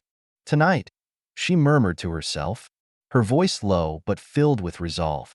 "Tonight, everything changes." As she turned to leave the office once more, Ambrose felt a flicker of determination solidify into an unshakable resolve. Tonight, everything would change, but not in the way Sabrina had planned. Ambrose froze, his mind racing as Evangeline's voice echoed in the stillness of the mansion. The alarm in her tone wasn't the innocent call of a child seeking her father. It was a signal, a warning. He could feel the shift in the air, the silence upstairs heavy with anticipation as Sabrina's voice abruptly stopped. He forced himself to move, his legs unsteady but driven by determination. "Evangeline," he called softly, his voice calm but firm. "What are you doing up so late?" The girl tilted her head, her expression unreadable. In the dim light, her white silk nightgown and loose curls made her look almost otherworldly. "Mommy said I should check on you," she replied sweetly, though her dark eyes glimmered with something far less innocent. Ambrose's grip on the stair railing tightened. "I'm fine, sweetheart," he said, trying to sound reassuring. "Why don't you go back to bed?" Evangeline didn't move. Her gaze flicked behind him, toward the top of the staircase, where Ambrose could now sense movement. "Sabrina." He braced himself as her familiar figure emerged, her silhouette framed by the light spilling from the master bedroom. "Darling," Sabrina called, her tone dripping with feigned warmth. "You're home early. What a surprise." Ambrose turned to face her fully, forcing himself to meet her gaze. "I thought I'd come back to help with the dinner preparations," he said evenly. "It seemed like an important night." Sabrina descended the stairs slowly, each step deliberate, her navy blue dress flowing elegantly around her. "It is," she agreed, her voice steady but her eyes carefully studying him. "And everything is almost ready. But why didn't you call? I would have sent someone to meet you." Ambrose smiled faintly, though his heart pounded in his chest. "I didn't want to disturb you," he said. "You've been working so hard." Sabrina reached the bottom of the stairs, her gaze shifting briefly to Evangeline. "Go to bed, darling," she said, her tone soft but commanding. "Mommy and Daddy need to talk." Evangeline hesitated, her eyes darting between her parents before nodding obediently. She turned and disappeared down the hall, her footsteps light but deliberate. Ambrose watched her go, a knot tightening in his stomach. Sabrina stepped closer, her smile widening. "You've been tense lately," she said, her voice taking on the sweet, concerned tone that he now recognized as pure manipulation. "Is everything all right?" Ambrose forced a chuckle, shaking his head. "Work's been stressful," he said, "and I suppose I've been a little distracted." Sabrina reached out, placing a hand lightly on his arm. "Well, tonight is about relaxing."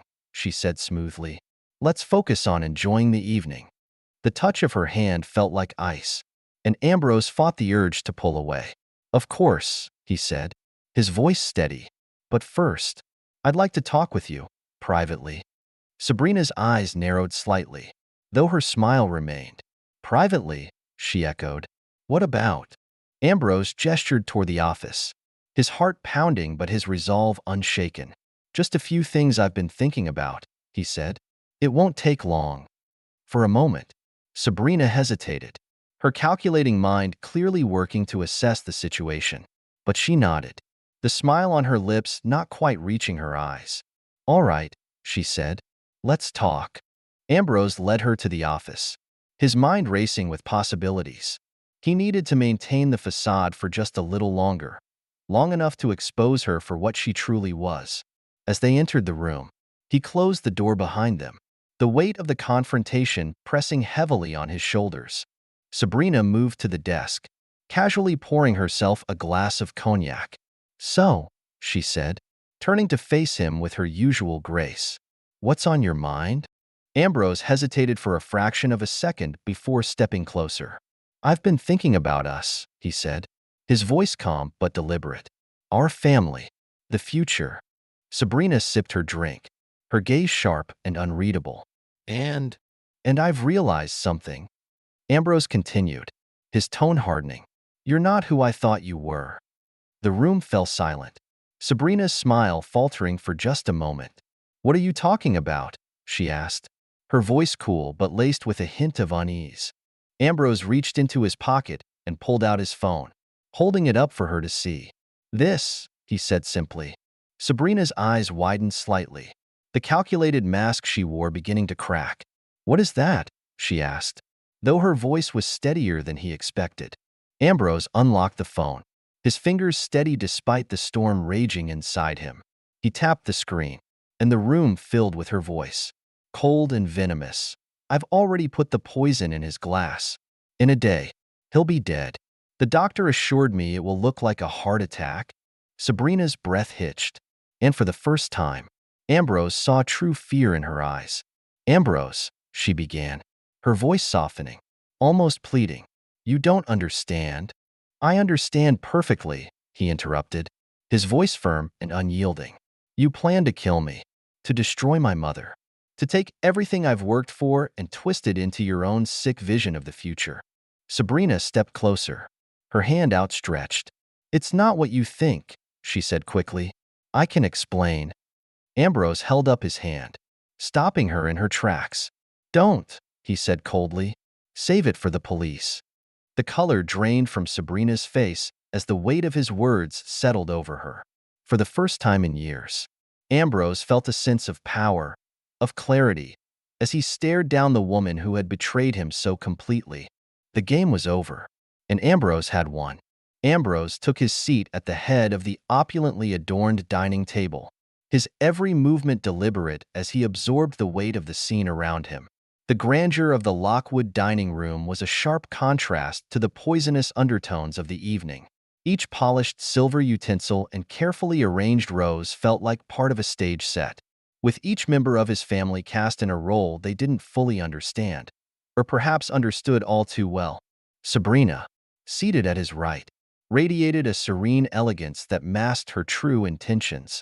Graham, on her other side, exuded a carefully crafted charm that Ambrose now saw as hollow and insidious.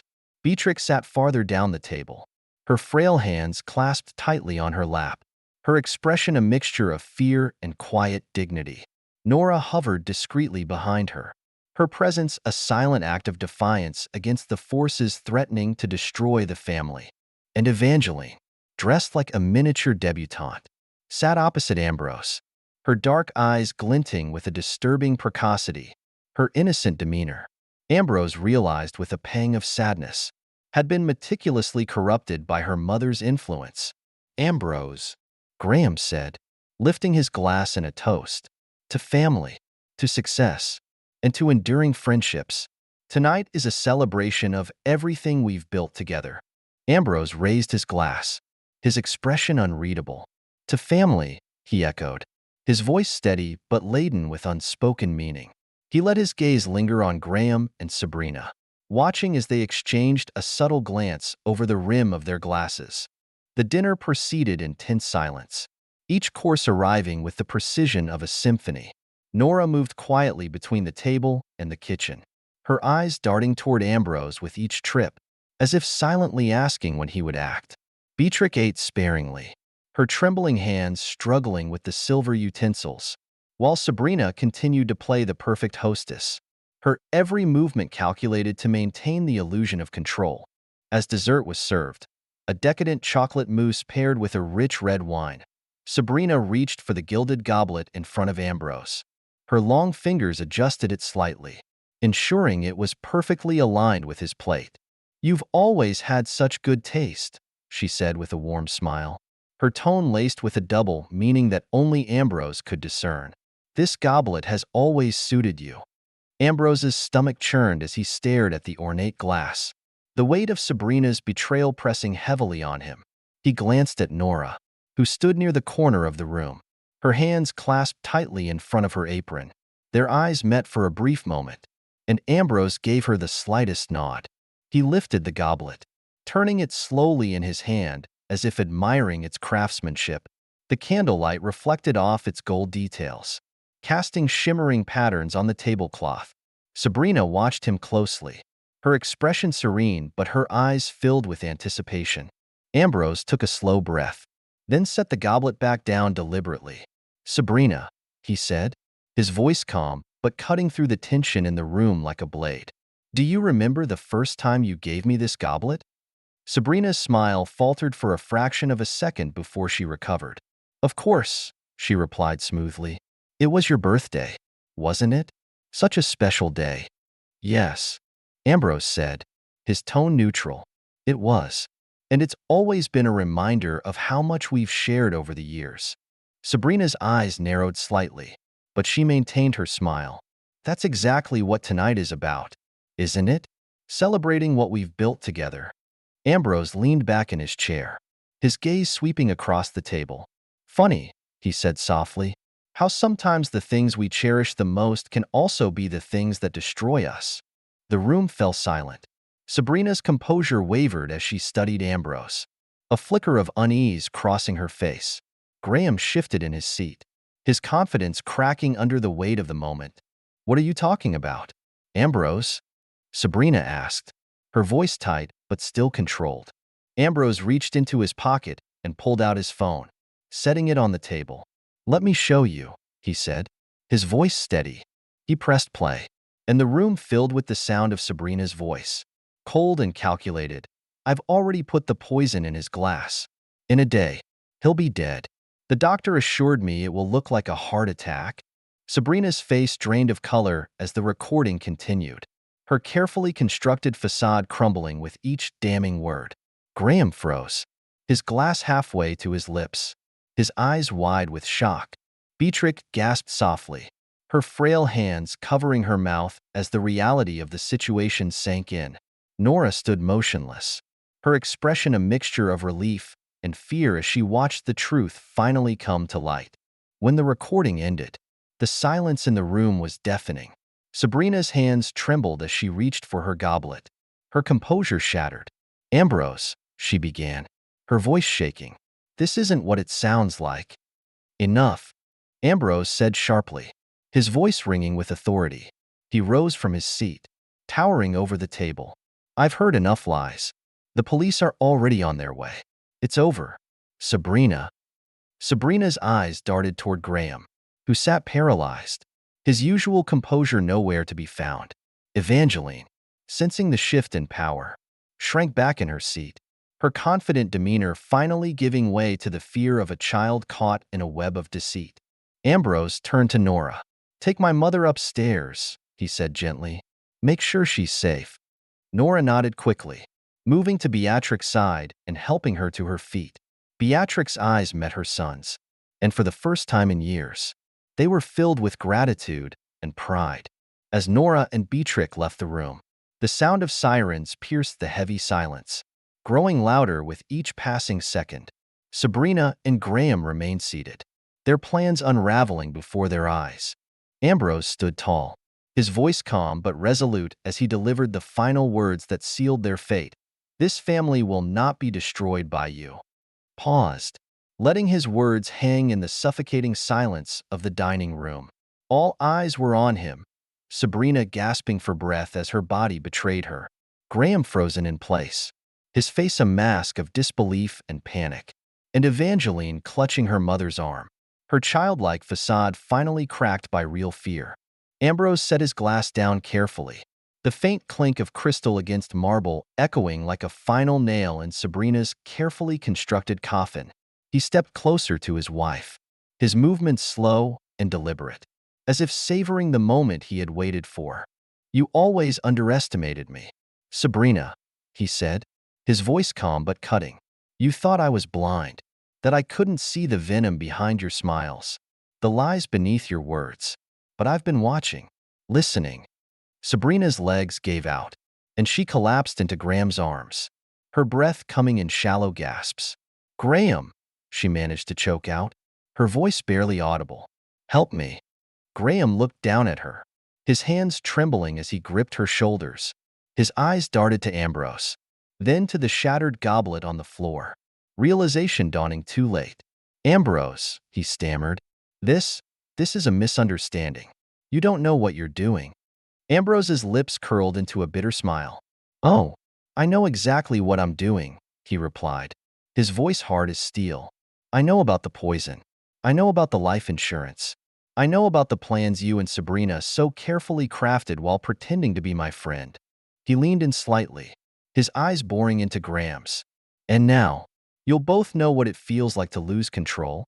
Sabrina's body convulsed slightly, her hands clawing at the tablecloth as she tried to speak. "Ambrose, please," she croaked, her voice fading. Ambrose straightened, his gaze shifting to the others in the room. Beatrix sat frozen in her chair, her face pale but her eyes filled with something new, pride.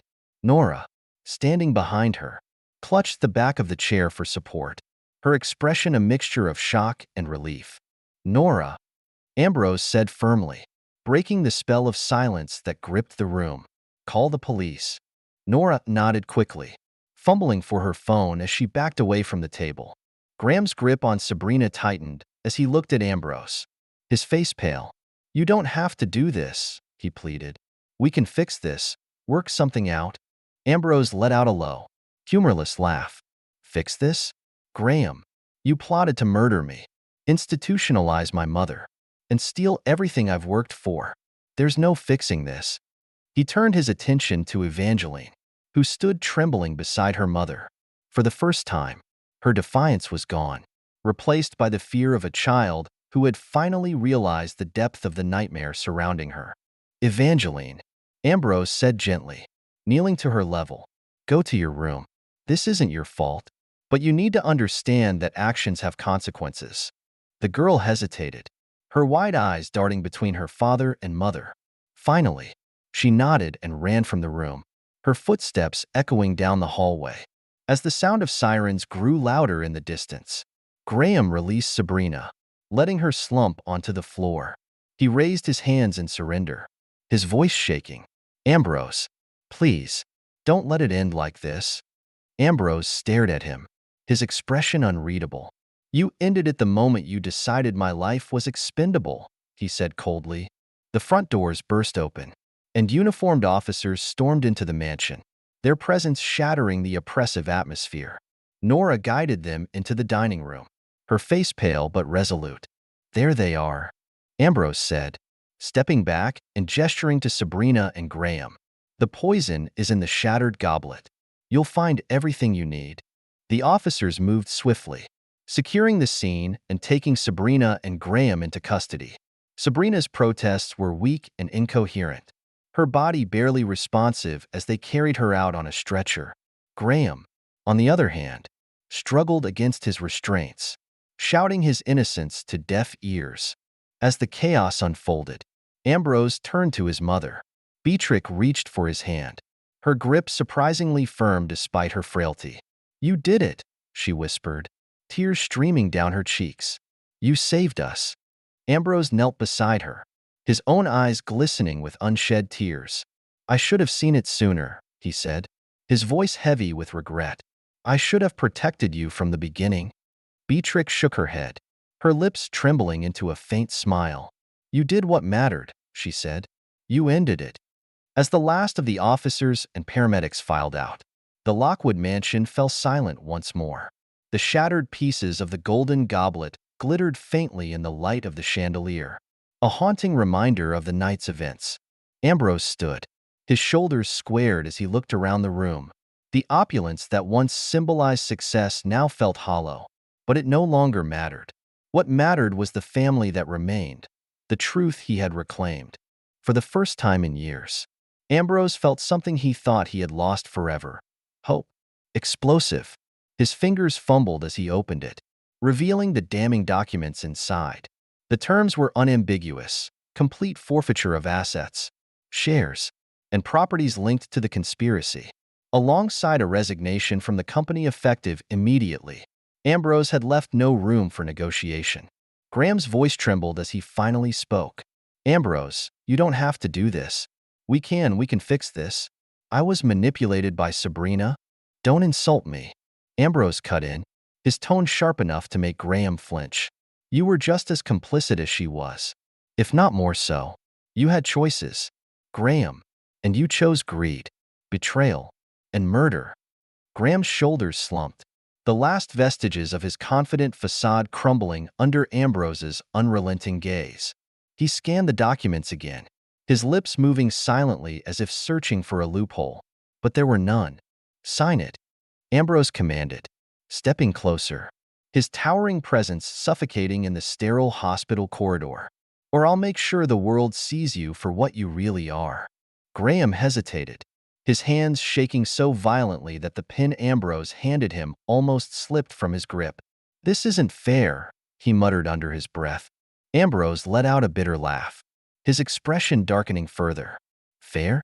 You plan to kill me, destroy my family, and take everything I've worked for. Don't you dare speak to me about fairness." The weight of Ambrose's words bore down on Graham like a crushing tide. He bent over the documents and began to sign, each stroke of the pen feeling like a death knell to his former life. When he finished, he dropped the pen onto the papers, his hands falling limply to his sides. "There," Graham said hoarsely. "It's done." Ambrose picked up the documents and examined them closely, ensuring every signature was in place. Satisfied, he folded the papers back into the envelope and tucked it inside his jacket. "Good," he said, his voice cold. "Now disappear. If I ever see you again, anywhere near my family, my company, or anything connected to me, you won't just face the police. I'll make sure you regret it in ways you can't imagine." Graham nodded weakly, his face pale and glistening with sweat. He turned and began to walk away, his steps uneven and hesitant, as if he might collapse at any moment. Ambrose watched him go, his jaw clenched, until Graham's figure disappeared around the corner. For a moment, the corridor was silent except for the faint hum of hospital activity in the background. Ambrose exhaled deeply, his hands trembling slightly as the adrenaline began to wear off. He turned back toward the window, gazing out at the meticulously pruned courtyard below. In the reflection of the glass, he saw his own face, haunted, weary, but resolute. He had won, but at a cost he couldn't yet fully measure. The betrayal of his wife and best friend had left scars that no amount of justice could erase. The sound of footsteps interrupted his thoughts, and he turned to see Nora approaching. She hesitated for a moment, her kind eyes searching his face for some sign of reassurance. "Is it over, Don Ambrose?" she asked softly. Ambrose nodded, though his expression remained somber. "For now," he said, "but there's still so much to fix." Nora's gaze softened, and she placed a gentle hand on his arm. "You've done the right thing," she said. "Beatrice will be proud. And your daughter, there's still hope for her." At the mention of Evangeline, Ambrose's heart tightened. He knew the work ahead of him wouldn't just be rebuilding his life, but also undoing the damage Sabrina had inflicted on their child. He turned to Nora, his voice steady but filled with resolve. "Let's start by ensuring my mother gets the care she deserves," he said. And as for Sabrina, she'll face the consequences of her actions. Nora nodded, her respect for him evident in her expression. Together, they walked down the corridor, leaving behind the echoes of a confrontation that had forever changed the course of their lives. Ambrose stepped into the elevator, the envelope still tucked securely in his jacket. As the doors closed, he allowed himself a moment of quiet reflection. The road ahead would be long and fraught with challenges, but for the first time in years, he felt a sense of control over his destiny. The man who stepped out of the hospital was not the same man who had entered it the day before. He was stronger, wiser, and determined to rebuild the life that had nearly been destroyed. Reflected her elevated role in the household. She was no longer just a housekeeper, but a trusted confidant, someone who had become an essential part of the family's healing process. Ambrose took a sip of his coffee, his gaze drifting to Evangeline. She was humming softly to herself, her fingers tracing patterns on the tablecloth. For the first time in weeks, there was an air of innocence about her that had been absent for too long. Sabrina's toxic influence was slowly fading, replaced by a gentler environment that encouraged kindness and growth. Evangeline, Ambrose said gently, setting his cup down. How's your drawing coming along? Did you finish that picture of the garden you were working on? Evangeline looked up, her dark eyes brightening. Not yet, Daddy, she said with a small smile. But I'll finish it today. Grandma said she wants to see it.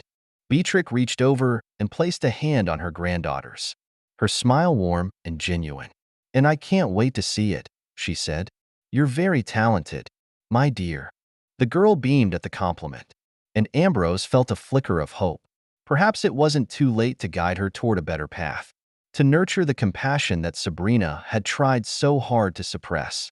Nora returned with a fresh pot of coffee, pouring a cup for Ambrose before placing the pot back on the sideboard.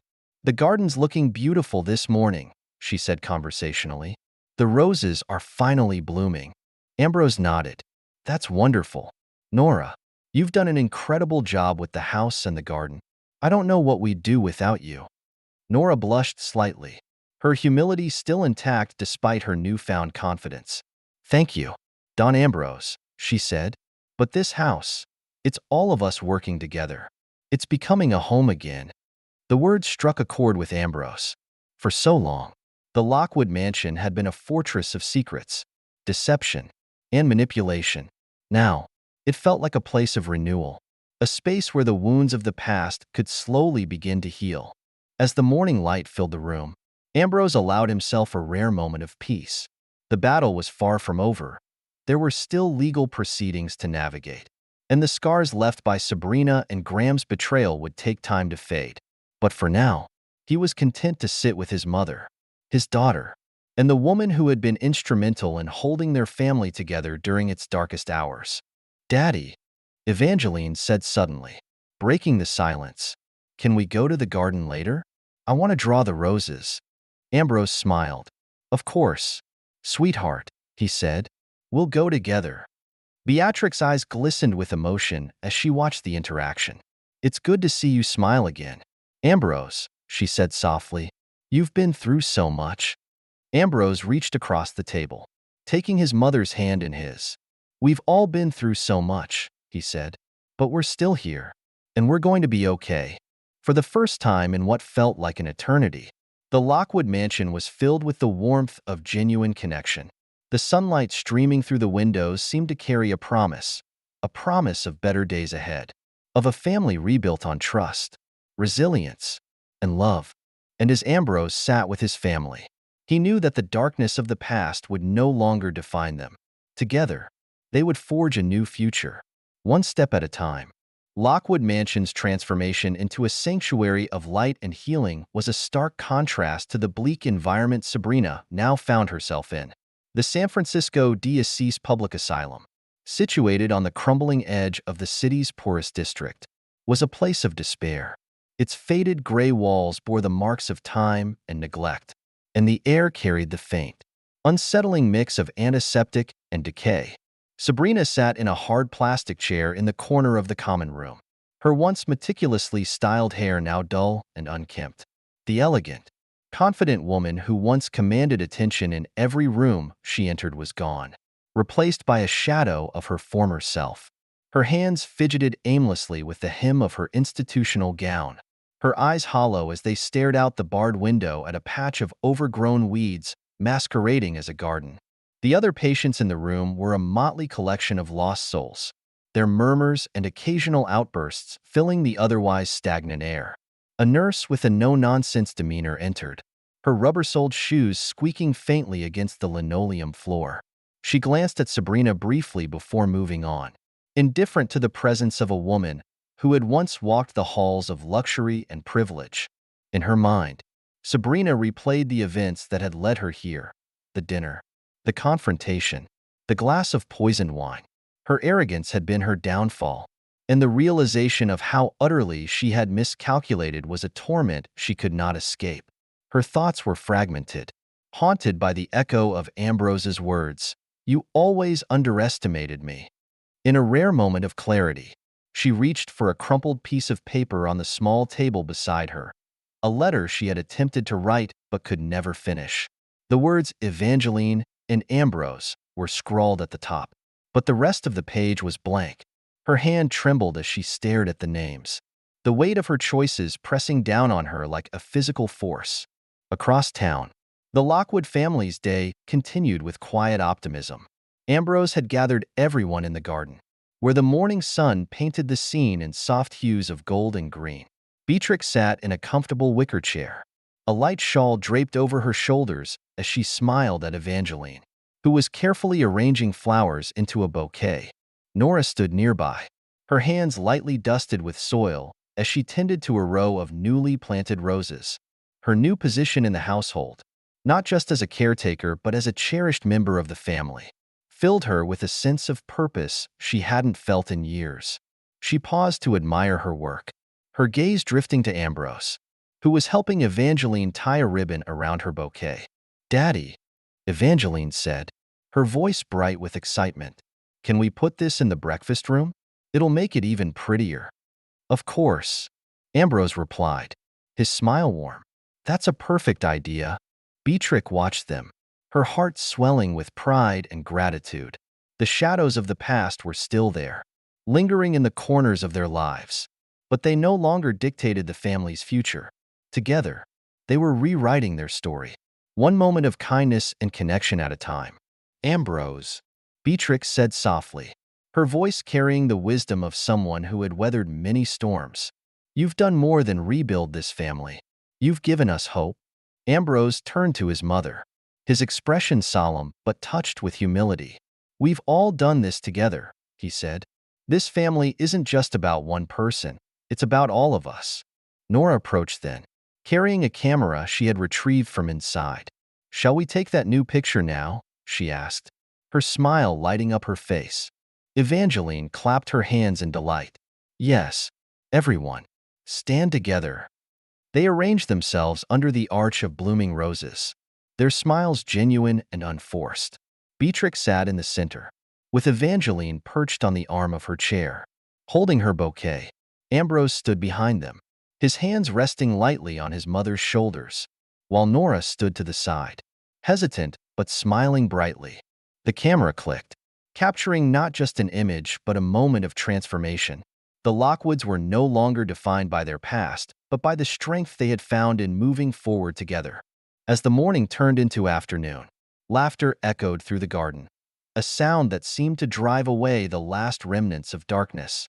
The Lockwood mansion, once a place of secrets and schemes, had become a true home, and for the first time in years, its inhabitants felt free, a mixture of confusion and fear, yet also relief, a child finally free from her mother's toxic grip. That moment had been the final blow, more painful than any legal battle or betrayal. Evangeline had turned away from Sabrina without a word, choosing the safety of her father and grandmother over the cold, calculated cruelty of her mother. Now, as Sabrina sat alone in her bleak room, the echoes of children's laughter from the courtyard seemed to mock her. The life she had built, layer by layer, on manipulation, deceit, and ambition, had crumbled to dust, leaving her trapped in a cage of her own making. The nurse, still standing in the doorway, tilted her head slightly, her curiosity momentarily overshadowing her professional facade. "No response to your mail, Mrs. Sabrina?" she asked, her tone feigning politeness but edged with a hint of mockery. Sabrina lowered the letters to her lap, her hands trembling as she tried to summon a fragment of her old composure. "Just leave," she whispered hoarsely, her voice cracking under the weight of her humiliation. The nurse hesitated for a moment, as if considering whether to press further, but eventually nodded and left, the sound of her retreating footsteps fading into the corridor. Sabrina's gaze returned to the barred window. She thought of the Lockwood mansion, now so distant and inaccessible. Images of its sunlit breakfast room, filled with the warmth of laughter and the scent of freshly brewed coffee, contrasted sharply with the cold, sterile walls around her. She imagined Evangeline sitting beside Beatrix, her small hands carefully arranging flowers into a vase, her dark eyes free of the malice that Sabrina had once nurtured in them. The realization that she would never again be part of that world hit her like a physical blow. Her daughter's transformation was a testament to how deeply she had failed, not just as a wife or a socialite, but as a mother. For a fleeting moment, a pang of something resembling remorse flickered in her chest. She reached for the small, cracked mirror on the wall, staring at the woman she had become. The twisted, lifeless reflection stared back, mocking her with every line and imperfection. A single tear rolled down her cheek, the first she had allowed herself in years. Sabrina clutched the letters tightly, her knuckles turning white. She wanted to hate Ambrose, Graham, and even Evangeline for abandoning her, for stripping her of everything she had worked for. But deep down, she knew the truth. She had built her empire on lies and cruelty, and it had collapsed under its own weight. The children's laughter outside grew louder, piercing through the fog of her thoughts. She turned her head slightly, her gaze fixed on the barred window. For the first time, she didn't feel anger or bitterness at the sound. Instead, she felt an emptiness so vast it threatened to swallow her whole. Sabrina leaned back against the cold wall, the divorce papers and Graham's letter slipping from her hands to the floor. She closed her eyes, shutting out the harsh light of the room, the faint smell of disinfectant, and the murmurs of the other patients. All she could see was Evangeline, running through the garden of the Lockwood mansion, her dark curls bouncing as she laughed freely. The image brought a strange, fleeting comfort, though it was laced with a deep, unrelenting ache.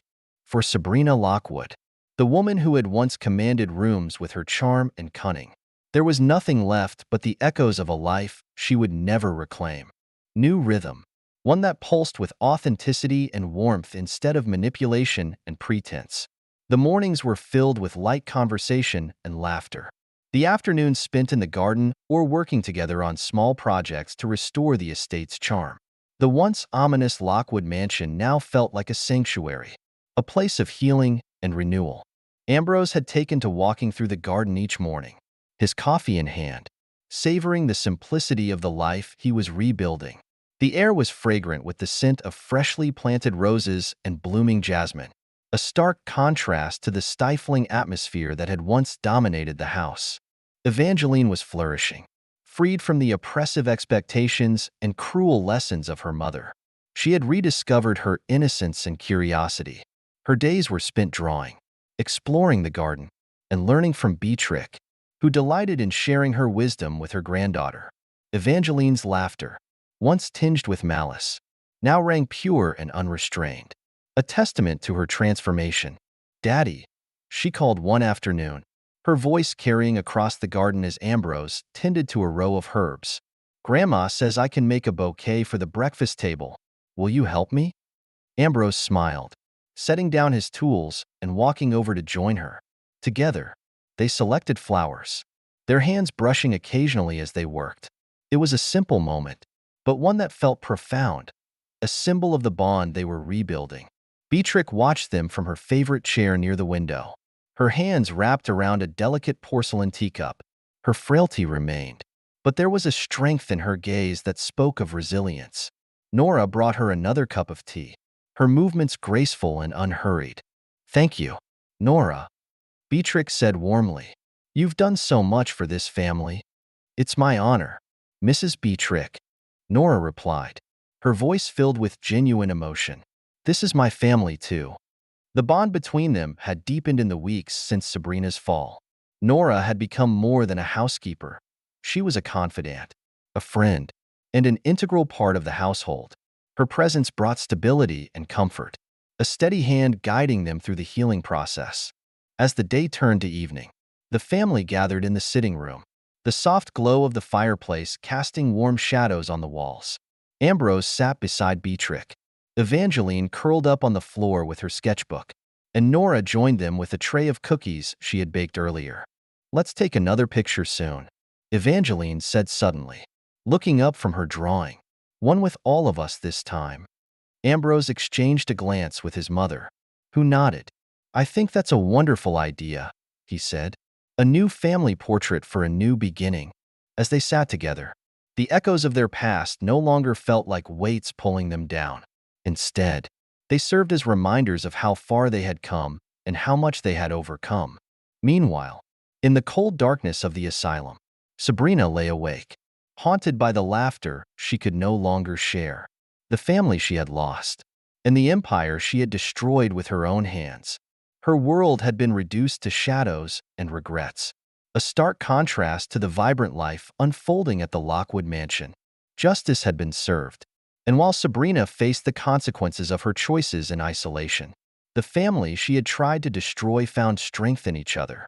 Together, they were rebuilding, not just their home but their lives, creating a legacy rooted in love, resilience, and truth. The contrast between the thriving Lockwood family and Sabrina's desolate existence serves as a poignant reminder that choices have consequences. At the mansion, warmth, love, and unity prevailed, replacing the once oppressive atmosphere. Dinner conversations were filled with laughter and stories, transforming a house of secrets into a home of healing. Evangeline, no longer burdened by her mother's toxic influence, embraced her rediscovered innocence. She listened eagerly to Beatrix's tales, her laughter ringing pure and unrestrained. Nora, now fully integrated into the family, shared her own stories, her confidence and joy a testament to the newfound harmony in the household. Ambrose, watching it all, saw the fruits of their shared resilience and the possibility of a brighter future. Far away, in Europe, Graham led a shadowed existence. Stripped of his prestige, he wandered alone, his tarnished reputation trailing him. Each day, he bore the weight of his actions, his solitude a constant reminder of the trust he had shattered. Meanwhile, Sabrina's life had become a tragic irony. The woman who had once wielded beauty and power as weapons now faced each day with a disfigured face and no control over her fate. Her room at the asylum, a stark contrast to the luxury she once commanded, was her purgatory, with no visitors. She was left alone to confront the full extent of her downfall. Her disfigurement became a cruel mirror of her inner corruption, and the bitter taste of her own poison lingered both figuratively and literally. Justice had been served, not in the form of legal punishment, but through life's poetic retribution. Each character received their due, a family rebuilt, a servant uplifted, a child saved, and the architects of betrayal consigned to loneliness and regret. As the sun set over the city, painting the sky in fiery hues, the Lockwoods found solace in one another, sharing their lives with newfound honesty. At the asylum, Sabrina wept alone, her cries unheard, her regrets her only companions. Justice, in its relentless wisdom, had smiled upon the deserving and cast its shadow over the guilty. Thank you for watching. If this story moved you, don't forget to like the video and subscribe to our channel for more captivating narratives. Stay tuned for another surprising tale appearing on your screen. Your support fuels our creativity and commitment to bringing you meaningful stories every day. See you in the next one.